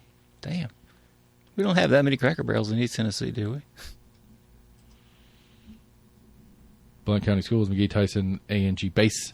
Anyway, I would argue, I would bet that in Tuscaloosa, the university is by far the number one employer. Biggest employer. Yeah. So the point being is, like, I think that's one of the interesting things about Knoxville is that we're in that weird middle ground, is that our ratio of Knoxville to university isn't that the city is the big side and the university is the small side, like a Georgia Tech or a Vandy in their respective cities, but we're also not the inverse where the university is the biggest thing in town, like a Tuscaloosa or an Athens or something like that. We're closer to like a 1-to-1 ratio where, you know, a Vandy is a 5-to-1 city and a Tuscaloosa is a 5-to-1 university. And so I think that interplay, because I think that's why we can't get a new Civic around here. I think that's why some of our what would be public good infrastructure kind of things, Civic, this baseball stadium project, I'm surprised UT didn't push back as much on as they did, but they did push back on a little bit. You know, and so some of those other things that that the university doesn't like. I mean, the university didn't like the Strip. That's why the Strip got torn up and why they redid the Strip the way they did the Strip, because that's the doorway into the university. So all the parents have to see that on their way to drop their kids off. And when you're rolling down the street and it's the drunken bullshittery, parents don't like that. And that affects whatever. So, I don't know. What else was there going on? Where do we start on that? Election coverage. It's been a few topics since. Been all over the map. But yeah, I mean, so early voting starts this week. I think it's. I guess the real issue that I have, and this is something that I've been kind of coalescing over the last couple episodes. The real issue that I have is so District 18 for me. I got Testerman and Lane Davis. They've started throwing the shit. It's getting dirty. It's getting dirty fast. Really? I got do you know what a push poll is? Push poll? Mm-hmm. No. It's a push poll is it's a survey, but it's not really a survey. Like it's presented to you as a survey. They send you a link, or sometimes it's people calling. And hey, we want to do a quick survey. We're with blah blah blah blah research agency, some bullshit research agency, and so. Here in District 4 for school board race, there was a push poll that went out like a week or so ago that got a bunch of people all bent out of shape because it was so what they'll do on these push polls is it'll sound like a survey. It's like, hey, do you plan on voting?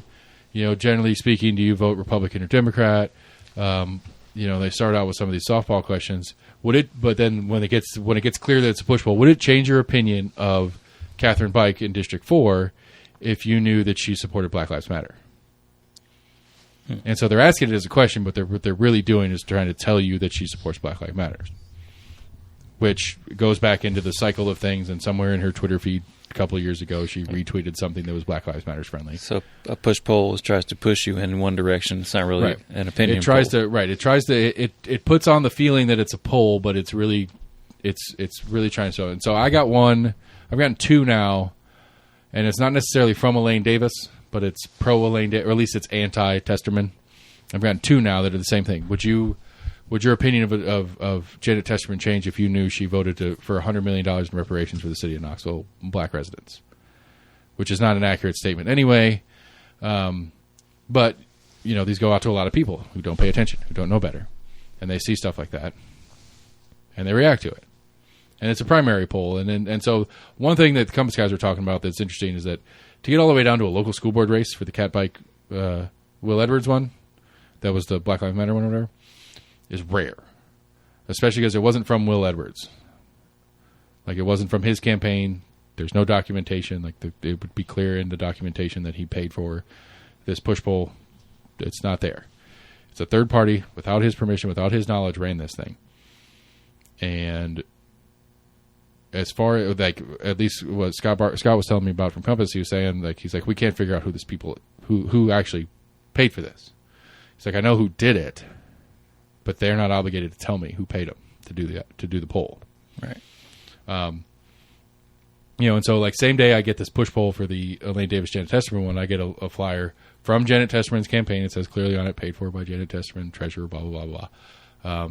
That's throwing super fire at Elaine Davis. Elaine Davis is a perpetual loser. She's desperate to be a politician. She's run for office a bunch of times. Lose. Apparently she ran, at least according to the flyer, I don't know if it's true or not, she ran for some office at some point as a Democrat. Which, the only reason Elaine Davis is running in the first place is because Eddie Manis wasn't Republican enough, and Elaine Davis is more Republican than him, but she ran as a Democrat in the past. So it's a mess. I don't like my options for 18 because I don't like Kaplan either. I have no value choice here. If I was better at what I was doing, I would have thrown my name in the hat and ran as independent. Do it next time, 2024. That's right. I already made the announcement on air. I got to do it now. Look out. I mean, it's trash though, because I mean, the problem is like Max was saying, it's well, economics matters. Economics matters a lot. Our grocery bill went from a big week of $200, $225 to that being a small week, that being our skimpy week, where if we do that, do a full list and get the stuff and actually have some meat and whatever, we're looking at $300, $340 on the regular.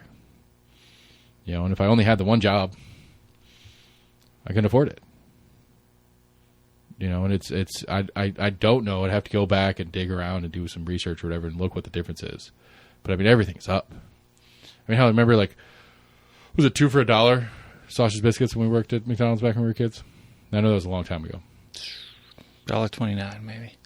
But it was like 2 for $2 Right. for a long time. They would occasionally run that. I mean, they would do it across the sandwiches or the burger. Right. Yeah. Right, but for like and like the last little stretch of McDonald's thing is it was 2 for $4. It was like 2 for $4, but it's 2 for $4 better sandwiches, not just lame sausages like sausage, egg, and cheese, or 2 for $4 bacon, egg, and cheese biscuits. That would be their super special of the day. Now, even when they do their super special, it's 2 for $4.89 or $4.69 or something like that. And it's all over the place. Like, it's everything. And whether it's accurate or not, I think to me that's why I think it's the Republicans who run the table. Most restaurants, I think there was an article today. They interviewed somebody from Litton's and Gus's Deli down there on the Strip. It was basically saying that we've had to raise some of their prices. Yeah, just due to I think Gus's was like, cooking oil's gone from like $13 up to like $30, $35. Yeah, and honestly, I don't know that we've seen the worst of it. Apparently, Russia is one of the top exporters in the world of some fertilizer components. And so we haven't even seen the fallout from the farming industry's lack of access and increased pricing to get certain fertilizers and shit on the field. That's not even the gas and the whole natural gas thing in Europe thing. That's like, and of course Ukraine's apparently exports a shit ton of grain traditionally, and that's problematic. But like even with domestic food production, it's suffering because of the Russian-Ukraine issue. Right. Because we can't get the fertilizer on the field, and so our crop yields later this year, I guess, are going to be low. So food prices are going to go up again. Although gas started dropping, I'm not sure why. Possibly. I mean, like, grain prices go up and down depending upon a lot of factors. Sure. From even, their cost of putting seed in the ground the previous season to fuel prices going up to a drought or whatever, they were having to water their crops that much more often. Yep. Yeah, I mean, I'm not disagreeing with that. I'm not putting it all on the Russia-Ukraine issue either. I'm just saying, like, it seems to be, at least there's a cascade of issues that are piling up. Yeah, but at least farmers get subsidized, right? Sure. To not grow stuff, so they can keep stable pricing. No. So they can keep food cheap? What are they subsidizing for? I know. I mean, the ideal of it was to help them out in the fact that they are supplying the nation and internationally. I want to say with goods. I'd have to try to figure it out where I saw it, but I want to say that. But I mean, over half of U.S. pigs are exported. Wouldn't be surprised. Yeah.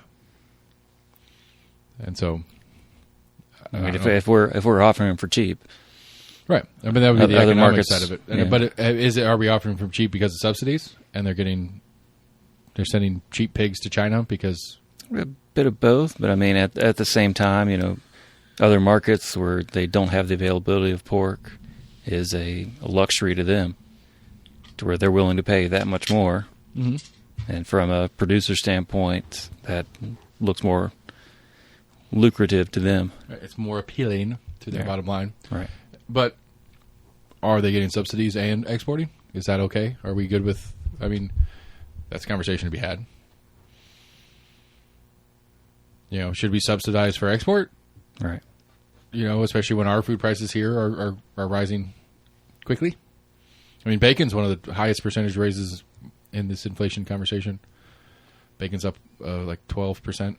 I mean, you would think there was safeguards in the process of it, but it's hard to say. There's many ways around that. As far as you being a producer company and you've got 4 LLCs that you sell your product to, and then that LLC does that. I'm not trying to absolve some shady business practices from this either. I'm not making this a fully governmental issue, but I think it's worth the conversation. Oh, definitely. That's what I'm saying. I'm assuming there's some kind of safeguards in place where because you've got to turn in your you're kind of over under on what you've produced and what you're looking at this year. Okay, so here's I guess maybe here's a better way to have the conversation about economics and elections. What role could or should what level of government have?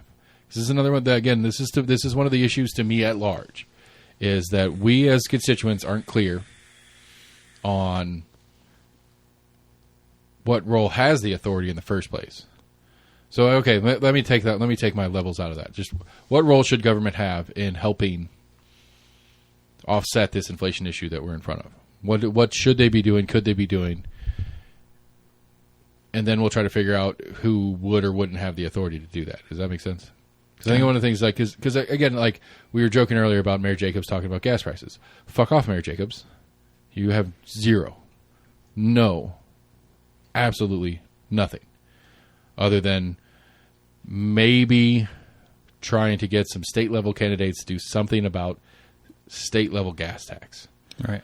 You know, so as far as a candidate, Mayor Jacobs has very little to do with gas prices. So for him to mention that as a candidate is bullshit to me. Anyway, so your thoughts on what could or should be doing, what can we be doing to combat this issue? Combat inflation?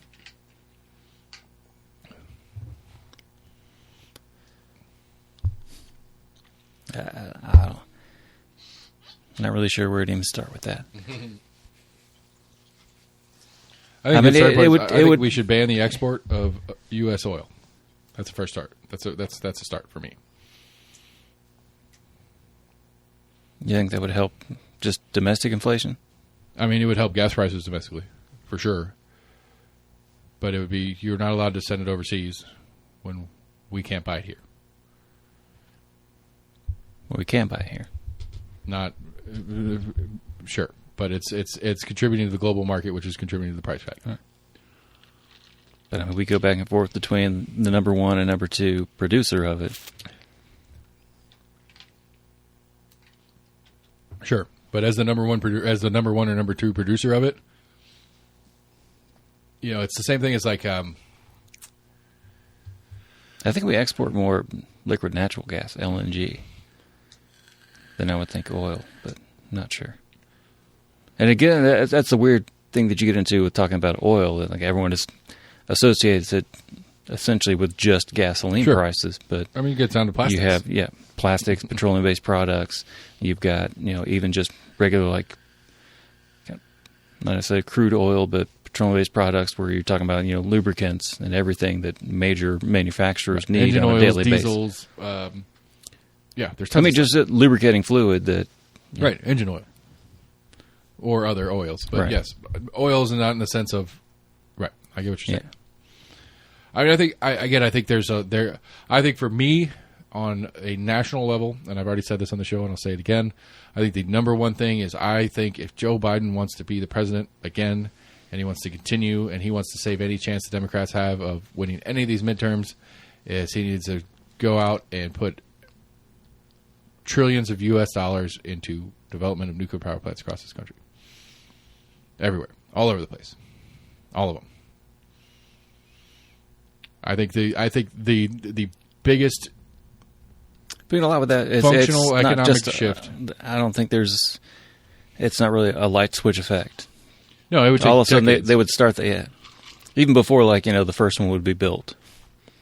But yeah, I think like if the idea of no one's going to elect someone on an idea. Well, sorry. The idea of making electricity as cheap as possible, as ridiculously cheap and abundant as possible, completely changes the car industry.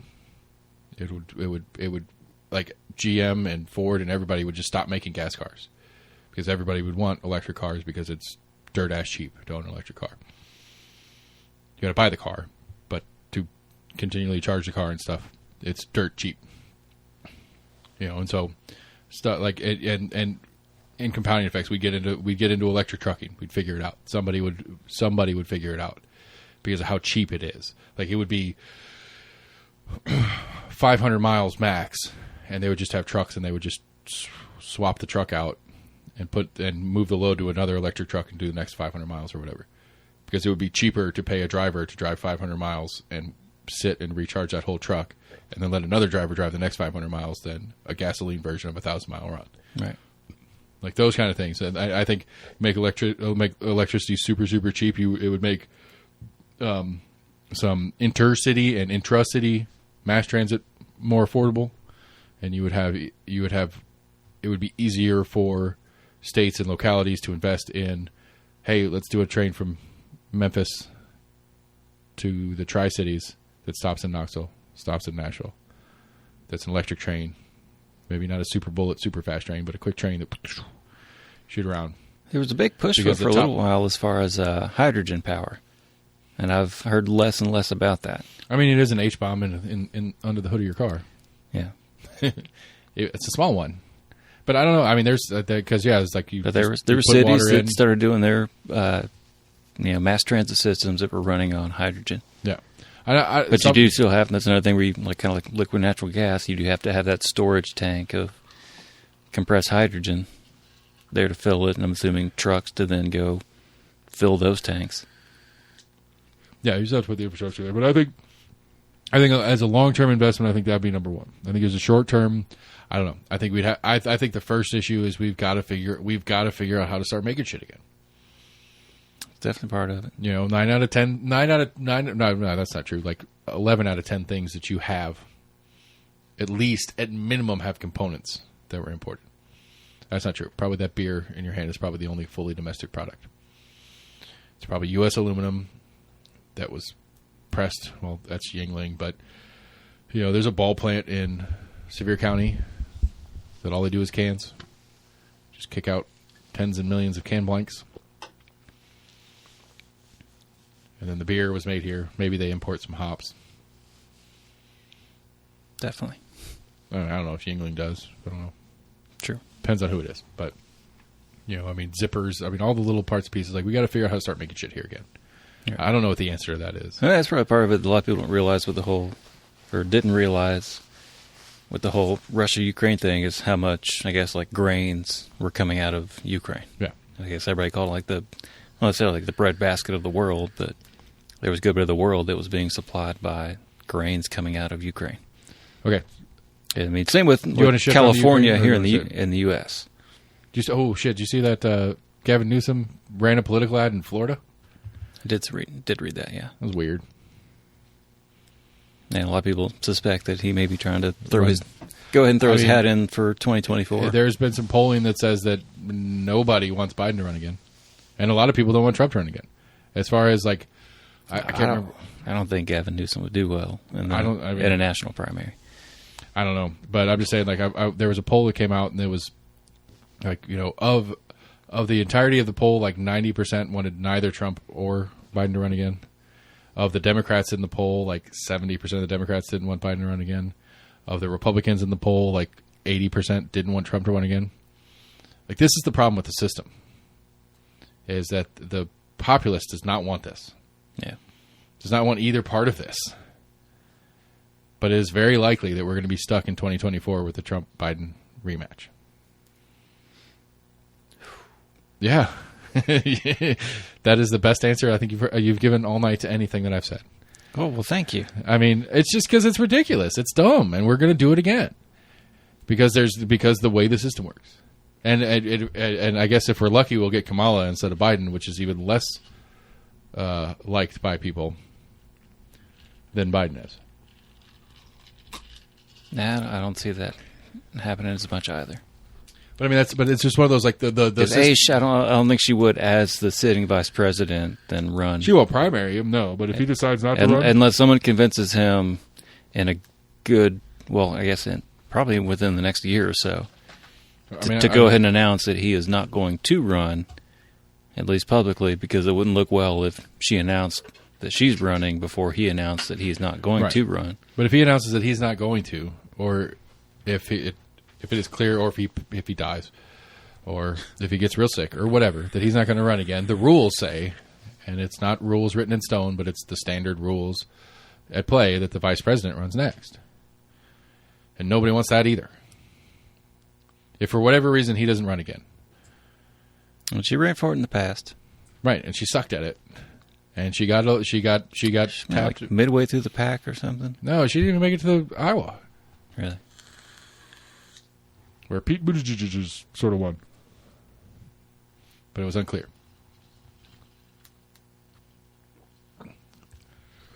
But again, it's not about her being a woman. It's not about her being black.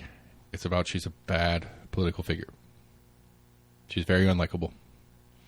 She doesn't seem to have anything to do with anything. Like, okay, so there was somebody asked her at a press conferences if she thought that the Biden era screwed up by not codifying Roe v. Wade when they had the chance.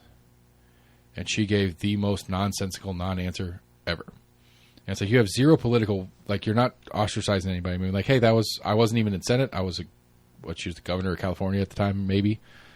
I think she was actually the DA, yeah, she was. Not she was the DA. governor. What's the word? Attorney General. Yeah, she's Attorney General for the state of California or something like that at the time. It's like, I wasn't here. I didn't have anything to do with that. Like, there's 1,000 political answers you could have given, and she gave none of them. And she just gave some weird, nonsensical non-answer. Say hello, Roddy. Hello. Hello. Hello. Okay, don't talk. So anyway, that's what scares me the most about it. Like, I don't like the future is what concerns me. Like, right now it's rough. Things are going to suck. We're going into recession. It's happening. I think we're already technically in a recession, but Well, I mean, it's the downside to the I guess political machinery of not necessarily putting forward the best candidate, but the most votable candidate, is what a lot of those people kind of behind the scenes trying to figure out and push a certain candidate. Well, because it's a simple question of what is their goal. I mean, it's reality of. I mean, Right. They're looking at someone that can be electable, and then we bitched them for not putting forward a good candidate. It's like, well, we were trying to get one that would be elected. Like, that's what our job was. it's like, well, see, right? But it's not. I mean, But elected to what end? Right. I agree with you, but it's to what end? That's the dichotomy of it, yeah. We want one to get elected to beat that one, because that one is worse theoretically. Right. But Even more then, to where the point, it's another one of us. Like, this is the game of. I'm trying to think. There's so many stupid little like app games like this right now, but it's literally like this is the strategy war game of the easiest way to win is to have more troops than the other. As long as you have more of your color guys on the field, you're going to win the game. The game itself doesn't really matter. It's just literally, I have 10, you have 6. I will defeat you, and I have 4 left. Yeah. And that's the game that politics plays. It's not about, because it's not about candidates. It's not about quality candidates. And again, the most important bottom line, number 1A to me, is it's not for us. I'm sorry, it's not for me, because I always say it in my selfish version. It's not for me. It is not for me. Again, I will reference this one to death because it's me and it's you as well. District 18, Testerman. Did you update your registration? Nope. Son of a bitch. I won't tell Chris Davis, so you can go vote in your old address. Chris Davis got mentioned. You're welcome, buddy. But like this District 18 race, like I hate. Like I have no option. I have no option that has anything close to me. And again, I think I'm normal. I think I'm average. I think I'm right in the middle of the road. I think if we go talk to people and we actually get them clear and understanding of what the job that we're asking, what the role of a District 18 rep is, and what they want that person to do, because it's going to be a big, it'll be a big battle to get over stupid national politics bullshit that doesn't apply to the conversation. But I think when it gets down to it, I don't think I'm weird. I don't think I'm different. It was like Max was talking last week about how he was in California hanging out with his brother and his sister-in-law and their friends, and they're all lefty whatevers, and they're arguing about stuff. But the more they argue about stuff, the more they realize that they're not. That maybe some finer details they're not on the same page on. But in the grand scheme of things, they're pretty close to the same. All right. And I think that is average. And so if I'm sitting here looking at this District 18 race going, crap, I have crap. Nothing that I want out of this there's no positive that comes out of this. Or anything that I'm getting a plus for, I'm getting as many negatives for too. And so at best, I'm at even. There is no growth gain to me in what I'm looking at. I could see why people don't vote. Because it doesn't make a difference. It's the same old shit. We're still not going to have abortions in the state of Tennessee. We're still not going to have legal weed in the state of Tennessee. We're still going to have stupid fights about school shit that doesn't really matter. You know, like, I don't know. Like, I can't, you know, Testerman is more of a traditional Republican, where Elaine Davis is more of a Trumpy Republican. So in the primary, I'm probably going to pick Testerman. But when it comes to either one of those against Kaplan, I don't know. Kaplan's not, I mean, I don't like where Kaplan's at in economics. I don't like where Kaplan's at on weed, even though he's the one that's better than they are. But, you know, I don't like where, I mean, I don't know. It sucks. This just sucks. Like, I don't have good choices. And anybody in 24 who wants to vote for me, please do. But, you know, what am I running on? I'm running on what I see as the good parts of Kaplan, in the being open to the idea of legalizing weed in the state of Tennessee, into gay marriage, into abortion rights, into same-sex marriage. I already said that. Like, that's fine with me. I don't care. Do what you want. But I also want economic issues that are actually tended to, which the Republicans also suck at too, so it doesn't really matter. But it's just I don't know. I cannot sit here and be okay with this being the options. And look forward to 24 and go, I'm going to run and I'm going to lose. Because I'm the worst to both of them. I'm worse than their current other. Independents, any independent running, especially one that's I guess I could be worse if I was like Green Party. The Democrats would hate me more if I was Green Party. Because then I'm definitely stealing their pool. Where if I'm more of who I actually am, I'm going to be stealing from both of them. Yeah. So Democrats will hate me, Republicans will hate me. Get some bullshit dug up. We're down here in the bunker. That storm rolled over. That was looking pretty serious. Ba-boom. Apparently it's like penny-sized hail up in Union County. Like, documented. But yeah, I'm not looking forward to this. Like, I'm going to vote, but I'm not looking forward to it. I'm not happy about it. I'm not excited. Like, I'm not going into the election booth going, this is going to be a positive change for me. And that sucks. I hate to say it, that's the way most people probably go into voting. Right. I mean, some people go with the optimism of maybe, like, you know, a new leaf being overturned. They're getting a new mayor, a new councilman, whatever. I mean, I get my selfie with my sticker. Yeah. That's what matters. Oh, yeah. Did my civic Make sure you post it. Yeah. Did my part. Did you see the post I did when I went and voted in the primary? Think so. I made fun of the whole, like, I'm not a Republican, but I voted in the Republican primary thing. No. Maybe not. I was like, I told him I was Republican, and nobody even questioned it. Boom. Hopefully you can't question me after the fact. I'm going to do it again. I mean, it's the process makes it impossible for him to really, like, it would take a Democrat to say that I'm not a Republican for it to actually do anything.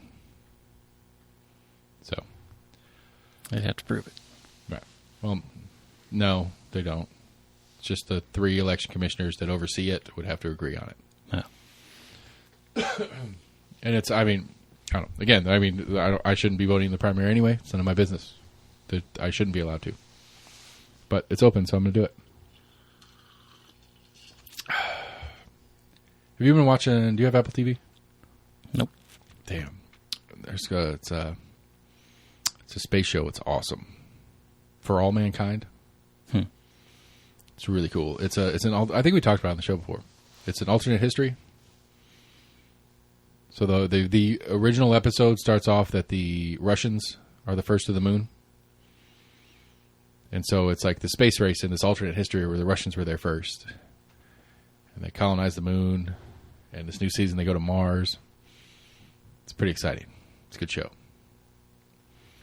Westworld. New season of Westworld started. Never seen it. That's some pretty good shit. You like it. You would like it a lot. It's some mind-bending, like AI kind of tech shit. It's fucking cool. I've been watching that new it's an FX series, The Old Man. I like it. It's really good. I've seen it. It's on my list. I've put a mark on it that I want to check it out. Was it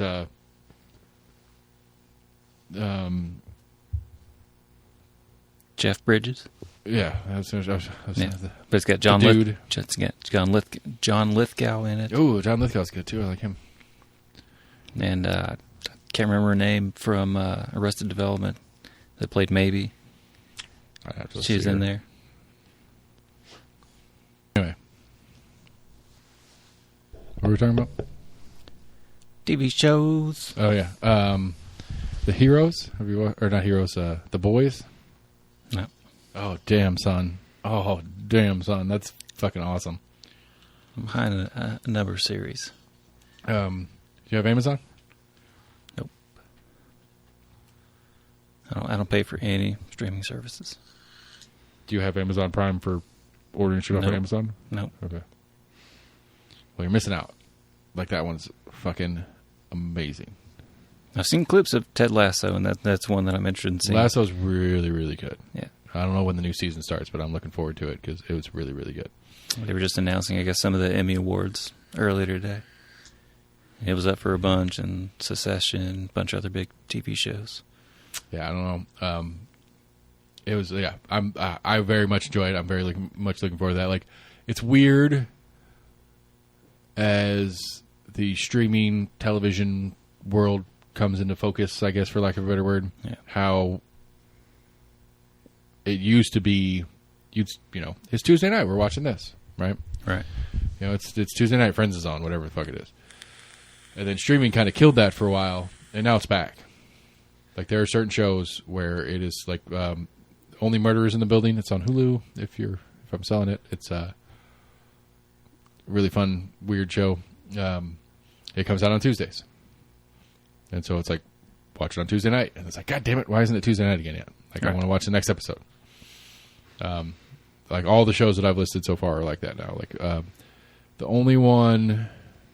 I think like Stranger Things, when Stranger Things did. I think the first couple seasons when they came out, like they would release most of the season. Right, and they did that again this season too. They did it was like a 10-episode season. They did 8 on the drop date, Huh. and then they took a break and did the next 2, like the final 2 episodes of the season. They made you wait for, because that was one of them. Like, we watched the majority of the season in like 4 days. Yeah. And then we had to wait like a month, and we were pissed. Very unhappy. Been there. Yeah, but it's the new Stranger Things is pretty good. It's not the greatest. I've lost my love. Like, it's still fun. I still enjoy it. Don't get me wrong. Wish they would bring back the Sherlock season. Like, that was one, like, definitely that for us to watch it here in America, I didn't even, like, look at streaming because it was technically like a BBC show. Yeah, But it would come on, like, Benedict. Benedict Cumberbatch and Martin Freeman. Yeah, I like both of them as actors. They're both very good. Yeah. Like, it would come out, like, a week. And I think they do it for, like, 3 or 4 weeks in a row. Like, every Sunday night on, like, PBS. It was, like, part of their Masterpiece Theater Yeah. season or shows or whatever. But after that, you were waiting. A couple of seasons were almost like a year and a half, 2 years, like, in between. Yeah. I think what was interesting What you was mean?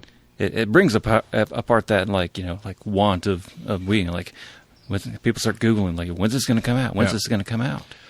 yeah. There was a couple shows. The Expanse. God, I love that show. That was really good. And that was one that I got pissed because they canceled it. And somebody picked it up and they did a 3rd season and then they ended it again. But it was one of those, like, when's the next season? When's the next season? When's the next season? When's the next season? Right. There you go. I might actually go start. I might start rewatching that because that was fucking good. Really good show. Plus, Drew's back. So that's our Amos. Nah. I don't know. It's funny. But yeah, it's fun television. Like the Kenobi series was okay. Wasn't mad at it, but it's really like a 6-hour movie. And that's the interesting one on watching some of them. Like, Yeah. some of them are written as Yeah, like the Sherlock series, all the episodes were like an hour and a half long, so they were meant to be able to kind of stand alone. Right. To where you could still get through most of the episode, not really having to have too much, Oh, right, all the backstory stuff, right? Yeah, like the Kenobi series, the Boba Fett series, the Mandalorian series, they were just really big, long stories. They were serial stories. Like you couldn't start on episode 3 and be okay. You couldn't just watch episode 3 and be like, oh, this is kind of fun. Like I get it, but like I think that's like the interesting little pitch in some of these, like some of the larger universe things, some of the Marvel stuff, the Star Wars stuff, obviously, like they're so big that it's like, well, what are we doing exactly? Like, is this a show? It's not really a show, but it's not really a movie. Like, it's somewhere in this new, like, it's a new middle ground that they've created. Because I mean, like the Kenobi series, like a couple of them were like an hour and 20 minutes. Most of them were like a little over an hour. Yeah, like George Lucas never talked about this, so we can essentially write our own like little story.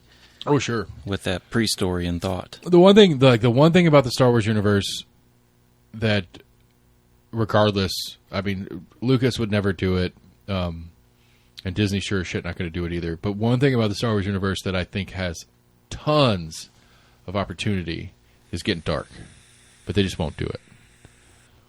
Like the Boba Fett series, the Mandalorian series, like, I mean, okay, so, Boba Fett, the character, and why he was so popular, nobody really knows. It's like a weird, like the history of this, like there was a good little documentary that Disney put out on it. It's like, it's weird because like in the entire original series, he has like one line and like 6 minutes of screen time. It's just such a like it was a throwaway character in the original series, but like everybody loved him. But like the idea of a bounty hunter, it's a pretty dark story. Right. I mean, like whatever turns you into the person, you go out and collect people for a living. That's what you do. Right. And so like a lot of people, there's a little bit of that vigilanteism, like fighting against quote unquote evil. Well, but I mean, this is Boba Fett. He was working for Vader. He is the evil. He is the evilest version of evil. That's right. Yeah. And so like and in the prequel series, they show Boba Fett as, I thought he was supposed to be a little bit more independent, but I don't know. Right. But Boba Fett's dad is the model for the clones that become stormtroopers and all this kind of stuff. Like the whole backstory of it, but it's still the idea of the bounty hunter could be a really cool, like dark, gritty, like Sons of Anarchy style show. The good bad guys, right? Because he's going out there and he's collecting his bounties. He's doing his job, and this is what he does. And he has, like it or not, maybe it's a poor life choice or whatever you want to call it, but like it's an exciting story to watch. And I, for one, when The Mandalorian was coming, I was like, this is going to be like, he's a bounty hunter. He's going to go, and it's going to be dark. It's going to be gritty. And it's like, oh wait, it's Disney. And so the first thing they do is turn him into a soft guy. Same thing. And then when the Boba Fett series, they did too. It was the whole Boba Fett series was the redemption story of him trying to come in this like corrupt Tatooine, taking over Jabba's palace, and being the gang leader, but the gang leader that's trying to fix the corrupt land that is Tatooine instead of, you're fucking Boba Fett. You're the badass guy. Be the badass guy. That's a fun story. And not that the Boba Fett series wasn't fun either. It's just, I don't know. That was disappointing to me. Like, that's something I think could be a cool avenue that we'll never see in the Star Wars universe, I guess is my point. There's been a ton of fan fiction that's gotten real dark. Like, there's apparently they're floating a Kylo Ren series. And, I mean, this is, Leia and Han's kid who gets as evil gets. How are you going to run that series? Like, I'm not full Star Wars dark enough to remember. It's like there's like a dark, I can't remember what it's called, but it's like the Shadow Force or something like that. That's like his crew of guys that goes out and does the most fucked up shit for the new Empire. Like, that's the backstory that we know in canon, but we don't really know much about it other than there's some evil dark shit that happened back there. Yeah, I talked to someone that was like, oh, like they need to do a whole series on Jar Jar Binks.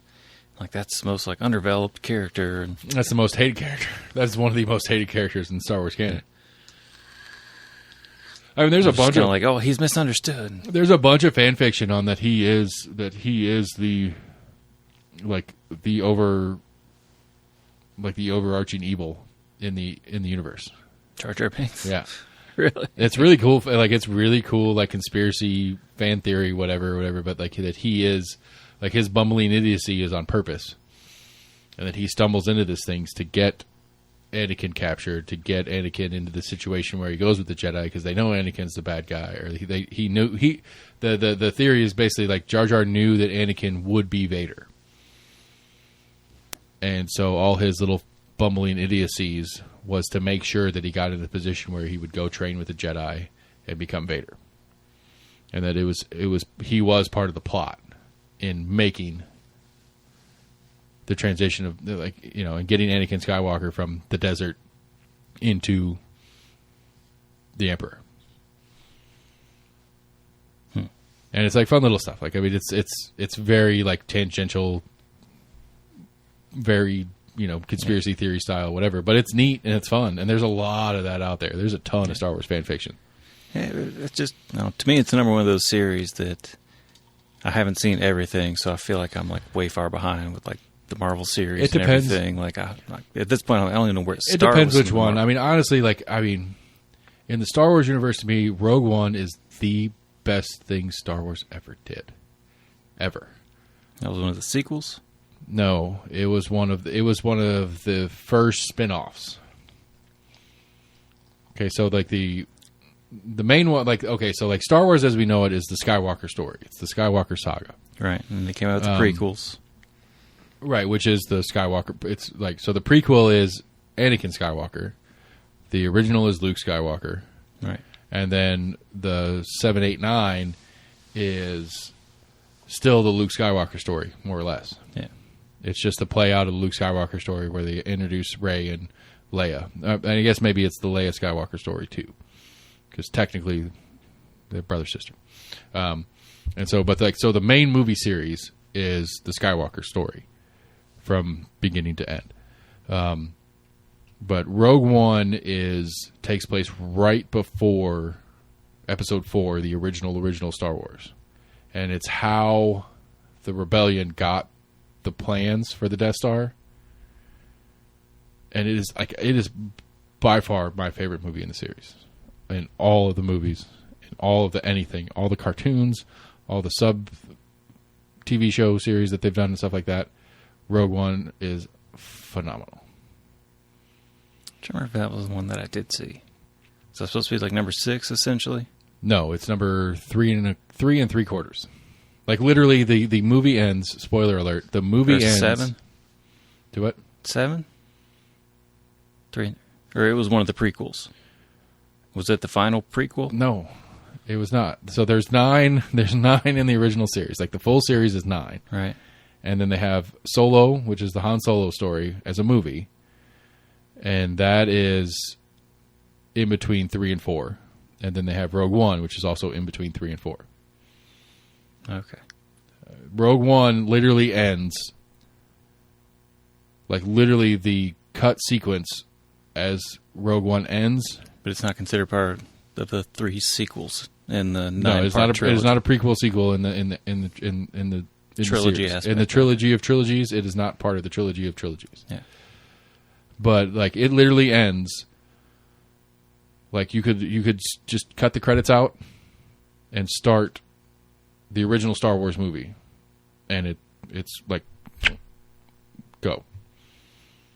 Like, it literally ends with the Death Star plans getting inserted into R2-D2 and given to Leia to insert into R2-D2.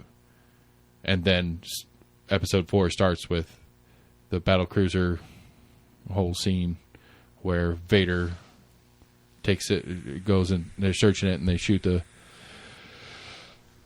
rescue ship with C-3PO and R2 onto Tatooine. And that whole thing, yeah, it's a killer. Killer movie. Best movie in the series, by far. Wow, we got dork Star Wars shit in this episode. But early voting starts this week. I think that's top of the list of things to do. We're losing Stefanos. Strip's getting another facelift. I'm trying to think of top stories that I wanted to make sure we covered. Talked about the Stefanos and that whole Strip remodel. Talked about the cop thing that I don't like. Talked about the other cop thing getting shot by another cop thing. Don't know if I had anything else specifically that I want to talk about. Locally, yeah. I'm just so fucking over. I'm over the lack of decent choices. I think it's bullshittery.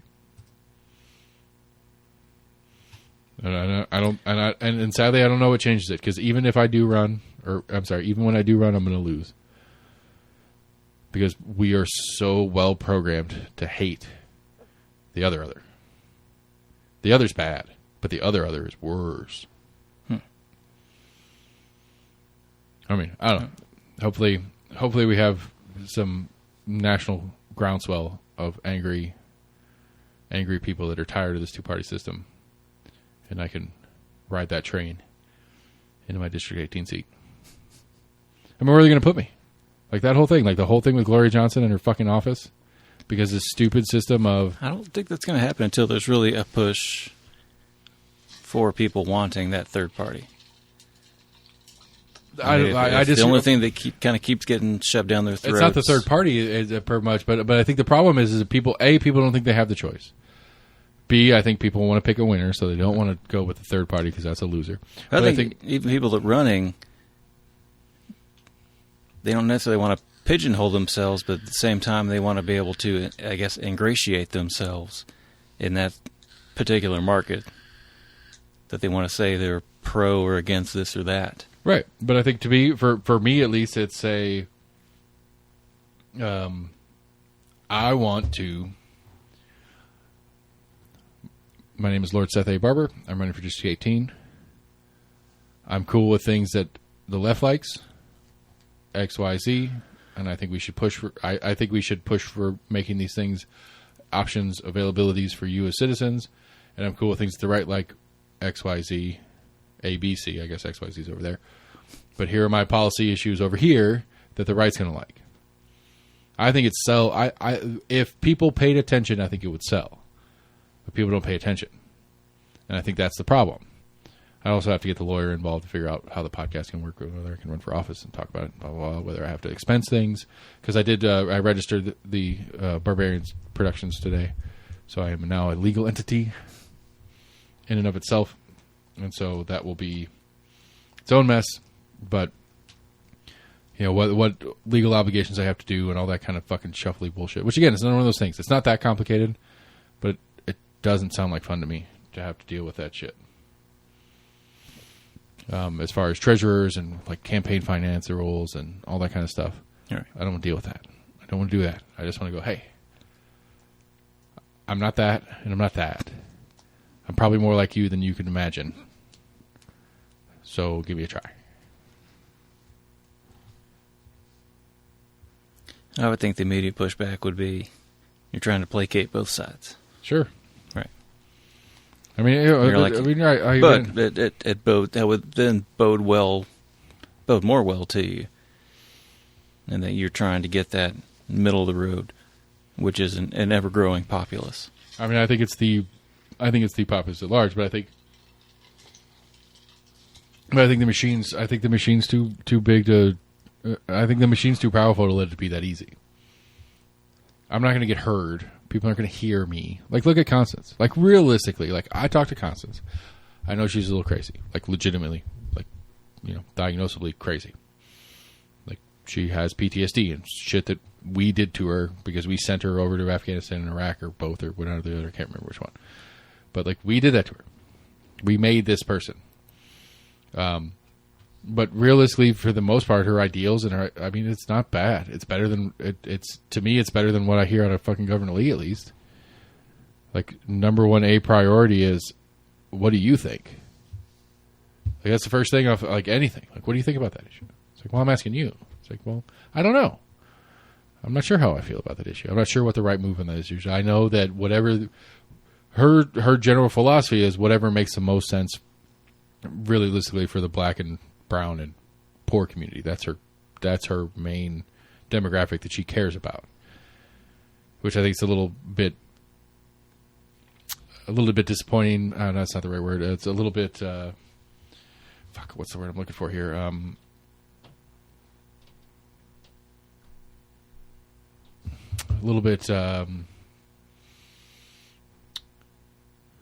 narrowing. Like she doesn't need to narrow it that much. Like she could play the low whomever. income. Anybody, everybody. No, not low income, because what she's accidentally doing by focusing on I care about low income, I care about black and brown, is you are then therefore ostracizing middle class white people. Well, if you get elected governor, then you're going to do things that cost me because I'm a middle class white person.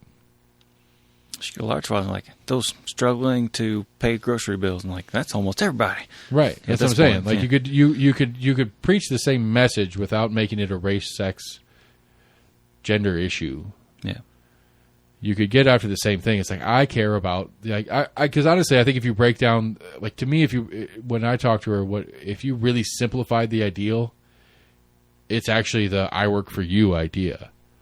Is I don't know, what do you want me to do about this issue? I want to talk to you about this issue. Now, for her, it's I want to talk to black, brown, poor about this issue. Where I think the right answer is I want to talk to all of you about this issue. I want to care about what the multimillionaire business owner says about the thing, the educator says about this thing, the guy living on welfare in the whatever says about this thing.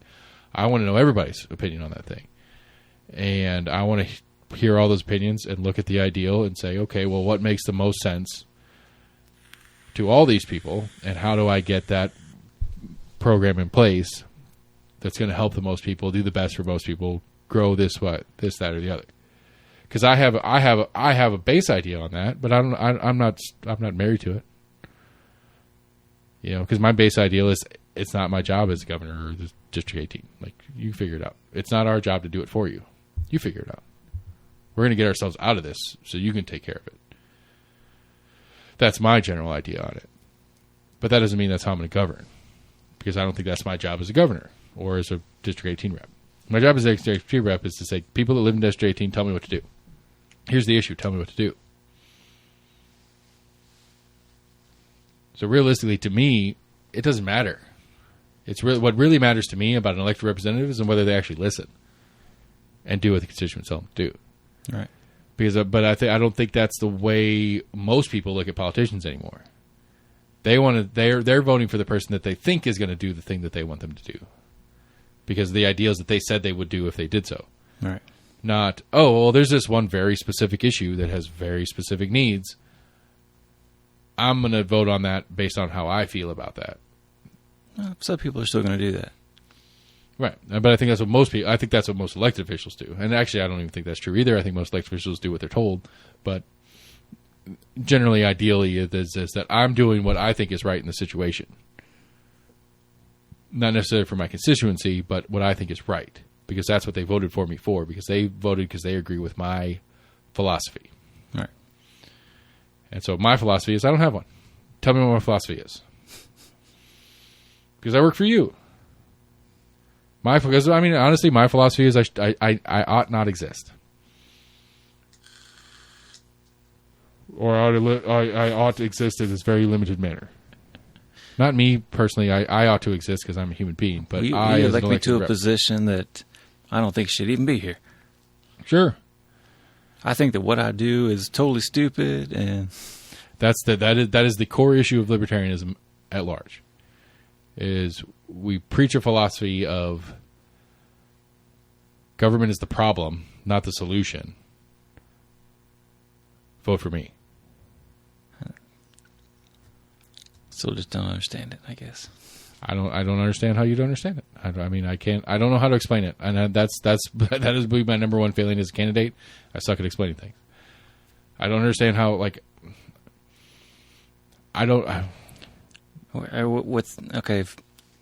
Get rid of elected officials locally. Okay, we'll just start on the local level. Okay, get rid of local elected officials. Who's deciding on, I guess, kind of like day-to-day county or city affairs? Who's deciding on them now? County commission, city commission. All right, I guess maybe I apologize. I answered your question with the wrong question. What affairs need to be decided upon? beer permits, liquor permits? I don't think they need to be decided upon. I don't think it's my responsibility to tell you what you can and can't sell. You just apply for it, you get it. I don't think the permit need exists. Why do you need a permit to sell a thing? You don't need a permit to sell this other thing. Why is this thing different? How do you, as it stands now, how do you not have to have a permit to sell beer? As it stands now, you have to have a permit to sell beer. Okay. I don't think you should have to have a permit to sell anything. So, yeah, if you want to sell a thing, here, sell a thing, whatever. Okay, so in the situation, what's the worst thing that happens if I give everybody who asks for a liquor permit a liquor permit? No questions, nothing. Just you want a liquor permit? Fill out the form because I have to have the form because the state says I have to. Here's your permit. What happens? Oh, street vendor walking down the road selling beer. Okay. At random. At random. Okay. I mean, it's at random. Okay. There's no guarantee you're gonna run into people. So here's what's interesting about this to me. Like There's really, not many like people seriously, that like walk here's going down what's the super road. interesting about this to me is that you give me shit for being hateful and pessimistic about other people all the time. But when I'm talking about other people all the time, it's cops and elected officials and state employees and shit like that. But when I put it in your court, you automatically go to whatever shitty people will do. You give shit to other people. You don't trust other people when they're people, but you trust them when they're government. Am I missing something? Like, am I wrong on that statement? Because if everybody gets a beer permit because they want a beer permit, people are going to get beer permits and do shitty things. But when I complain about cops or cops surveilling and I think it's funny that they shoot each other and whatever, you say things that make me feel like I'm pessimistic about stuff. But you're pessimistic about the population at large, not the government. I'm pessimistic about the government, not the population at large. I assume that 99.5% of people are going to do what we consider the right thing is because they're decent human beings. Yeah, there's some shitty human beings. Absolutely. 100%. But it doesn't matter if they're government or not government. There are shitty people, period. So why am I feeling bad about my distrust about shitty people that exist in government? But you're allowed to go on about shitty people in the public. But these are normal people. I don't know how my example of just a street vendor was automatically just shitting on street vendors. Well, because you're implying that they shouldn't do that. That's not the that right was just thing like to the do. first like random thing that came into my head. I get it. As far as like what city and council does, which, as we've both admitted, do a hell of a lot more than we really realize that they make decisions upon on just like random things on a day-to-day basis as far as city ordinances, county ordinances, changing this or that. I apologize for giving a shitty example Okay. of just in the beer liquor permit aspect, which I admit Okay, well, I throw it threw out at there. you. Okay, I'm just saying, like, throw something else at me then. What does the county do? All right, I think we just increase. I think it was more of a state thing, but we increase the penalty for littering. Good thing, bad thing, in your opinion? I don't know. I'm indifferent on that topic. Okay. The people we elected voted on to increase the penalties for littering. Okay, cool. Is that It's hard to enforce. I bet even so, is that like does that? Let's say, for example, that I think that is a great thing. Does that have a meaningful impact on your life, on my life? Like, will it be? Should. Will it be nice to see less trash? Yeah. Will we realistically see less trash? It's hard to say. I mean, I hope so. I mean, I'm literally tired of driving around just seeing trash everywhere. I agree. And with I'm you. just like, I don't this like seeing trash everywhere either. It's fucking ridiculous. I'm like, who is just throwing the McDonald's out the window? I thought the McDonald's is the least of mine. Like the fucking there was a mattress on the side of the road on the interstate today. Yeah. Shit like that is what bothers me. But Actually, I think they made it even like they seem to focus that littering law more so on tires. I think like that was like a more they do some toxic damage to the waterways and shit like that. right. I agree. Littering's a problem. I don't know that a bigger. And fine apparently, is a we're one solution. of the cleaner states. That apparently we have some of the more stricter. I mean, I littering laws. think it is appropriate that But at the same time, the dump is free. I think that's appropriate yeah. to encourage me to. Oh well, it doesn't cost me anything to take my trash. I got to do the effort. I don't want to pay for somebody to come pick it up from my house. So, I'll do the effort myself and not pay for it. Like I don't go to the dump in Knoxville because I have to pay for that dump. I will drive around with the trash in the back of my truck to one of the many convenient dump centers and dump my trash. I've done it every day this week so far. There's been a lot of trash coming out of this house. But I think it's appropriate. I think it's a wise. I think that is a logical, reasonable step to saying, "Hey, we don't want people dumping their shit everywhere. We're going to make it available." As Who's it harming though? to what? Who's it harming? When I'm dumping my trash, Yeah. the owners of that property. Can they file civil suit against you? They should be able to. Okay. I would. So I think mean, if you have that recourse as an option, why should we outlaw littering? Because the person that's harmed, they have their avenue for recourse. okay. I don't. Okay. Sure, that's an option. You're right. We shouldn't have litter law because the property owners No, 'cause- should go through the effort themselves. You're right. No, 'cause you're 100% right. I should Your feel- position is correct. I should do whatever I want. Your position is correct. It's not harming anybody. It is not a victimless crime. There is a victim, so there should be penalty. Yes, Who's the victim? the victim is the property owner. I don't. It's the city. City property. I Well, then don't. the I don't, victim I is don't the- litter on people's private property. I only litter on city. Well, if you want to go city super and county. libertarian, then public property shouldn't exist, so it would be private property anyway. But if you want to go in a Wait, kind of what? middle ground, if you want to go in the middle ground version of the libertarian argument on that, that is city property, that is property of the people. So, and libertarian, everything is owned by someone.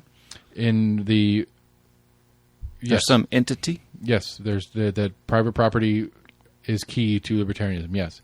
But in the argument that it is city property and that the city would be the victim of said crime, the city has the right to defend that themselves. Yes,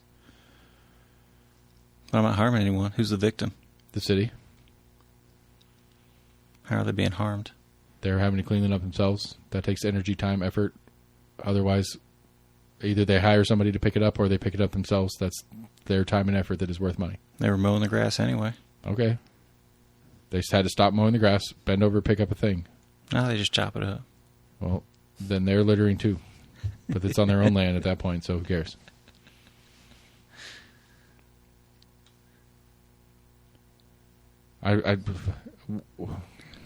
Sorry, I'm just trying to throw cogs in the wrench. Or wrenches in the cogs. You're doing, yeah. You're throwing shit in the gears. Anyway, all right. That's it. I quit. I'm All done. right. That's quit. Yeah. Unless you got something, what do you got? None specific. Yeah, you do. Come on. Trying to think of anything recently I heard that was interesting. Did see one of those like oddity articles about I don't think it was necessarily a high-speed chase, but of course, Florida man went on like leading cops on a chase on a damn lawnmower. I didn't read the specifics of it. Just like Why'd they chase read him? the headline, and I was like, "Wait, where was this from?" And I was like, "Oh, that was a Florida man." Why'd they? Oh, come on, dude. Why'd they chase him? Was it important? Like they needed to get him now? They couldn't take him off his tractor without. What did they kill him? Is he dead? I highly doubt it. I'm assuming they probably You apprehended. can't Google that shit, dude.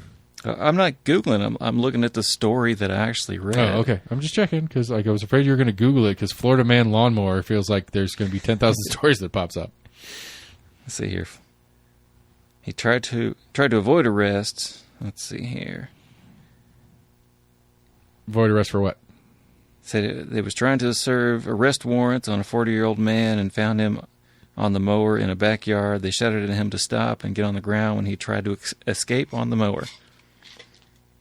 Deputies chased him on foot before using the taser. They tased a man on his lawnmower. What was the warrant for? Let's see here. He was facing charges of grand theft of vehicle, felony criminal mischief, and then I'm assuming this was part of it, 2 counts of resisting an officer. He did have a weapon on him. Did he get grand theft? Was the lawnmower the weapon? No. I bet it was. What's the weapon? That was the warrant that he had. He Resisting arrest. I guess after they tased him, they found a revolver on him. And he had a pipe with meth residue. Oh, no. So possession of a concealed weapon by a convicted felon. So I guess he had already been convicted previously. Carry a concealed handcuff key? What?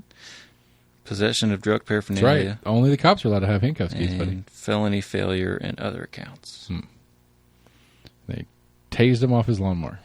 Yes, because everyone has handcuff keys on them at all times. They should have access to them.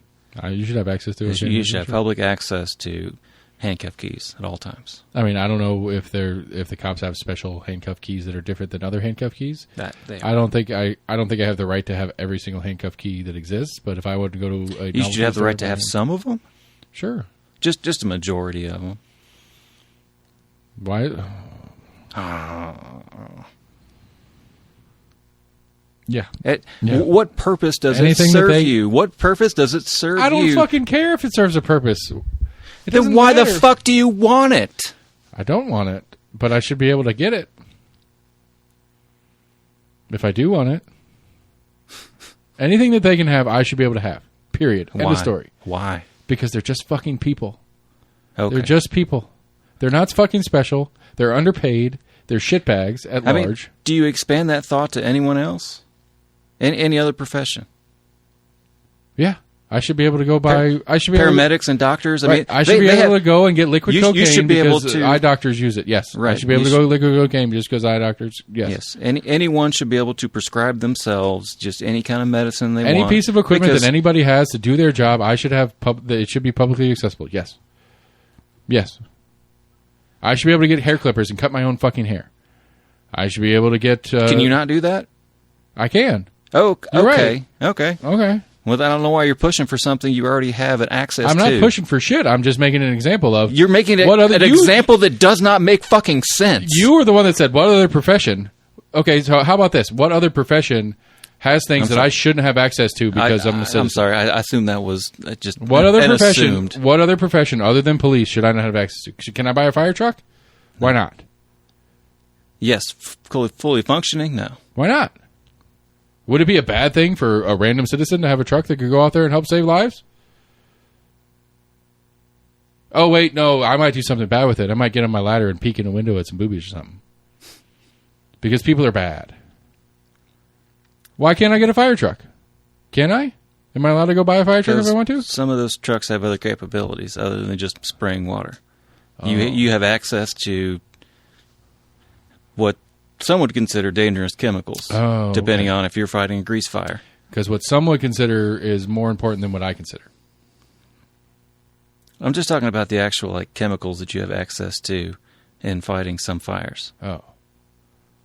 So I wouldn't have the right tools to do the job if I wanted to, because I don't have access to them, or I shouldn't have access to them.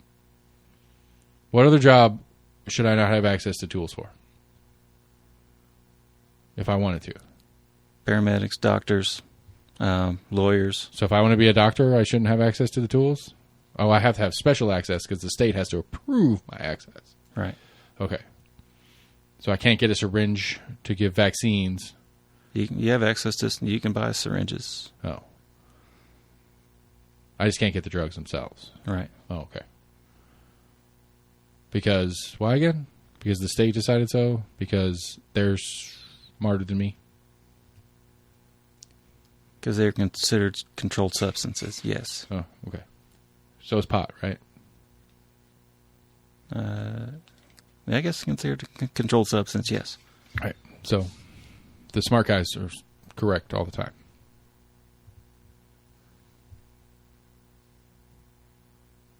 I don't understand what you're advocating for. I'm Anyone should have access to anything and everything they want just because there's someone else out there in society that has access to it, and I want whatever they have. I want access to whatever they have access to. Yes. No holds bar. Sure. Okay. Tell me why not? Because what you're going to say is that somebody might do something bad, right? Somebody might do something evil with that access to that thing. No, because you're fucking opening Pandora's box to any controlled substance Right. that you just think that anyone should just. I should just have access to that. Right. And so we should give control of that to the state, who, for the history of time, always expands power over the people. Always. Forever. We should give more to them. We should let them make that decision, not ourselves. Because they've always just expanded their powers. Right. They've never. Oh, until they die, and then the horrible poverty that comes from post empire. Sure, right. What the fuck are you talking about? What? Tell me a nation that still exists from 2,000 years ago. We've never drafted laws that have restricted some of our previous powers. Sure, hit me with one. Go. Can't think of one on top of my head. Thank you.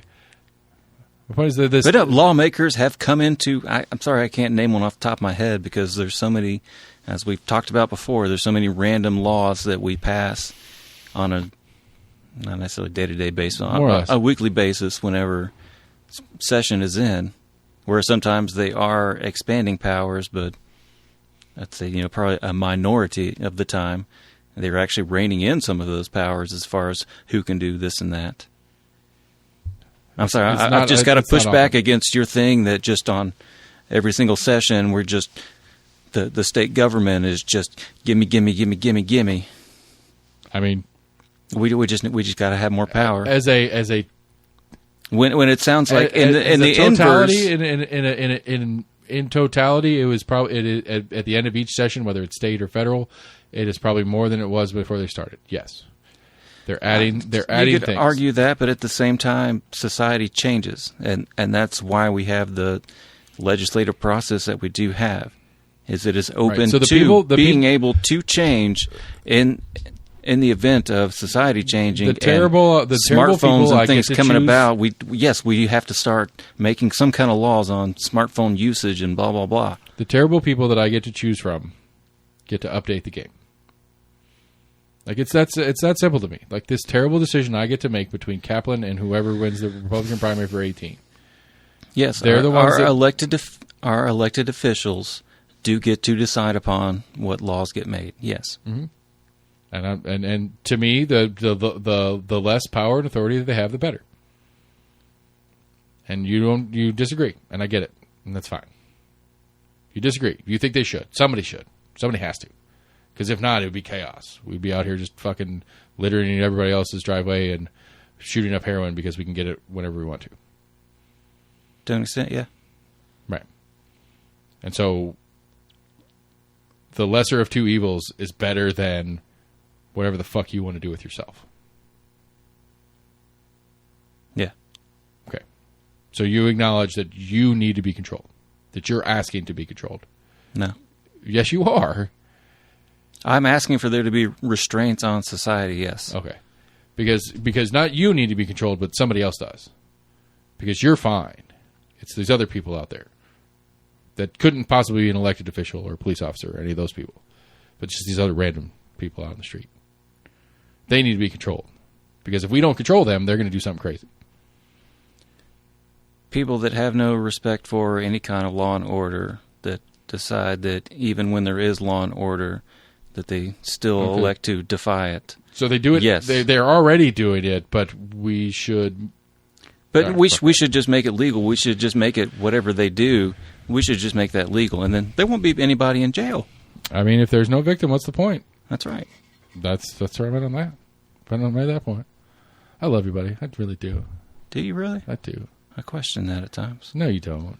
I do. You shouldn't. I'm sorry if you ever do. I like to argue with you. Sure you do. So Florida man stays on his lawnmower. That is a good Florida Had a gun on him and with a meth pipe. With a gun and a meth pipe. That is a Florida man story if there's ever been. So, outro for me? No, thank you. All right, so we had a Florida Man story. That might be the first Florida Man story we've done. Nah. We should maybe do like a series of those. That'd be a good episode. Anyway, almostagreement@gmail.com, Facebook, Twitter, YouTube. Go to the website, almostagreement.com, and check out Election Guide 22. Early voting starts on Friday. Go vote. Make your voice heard for terrible options, in my opinion, but whatever. Vote for the sake of voting. Yeah, that's it. I got nothing. Podcast providers, YouTube, those kind of things. Like, share, friend, tell, blah, blah, blah, blah. Anyway, I quit. I'm done.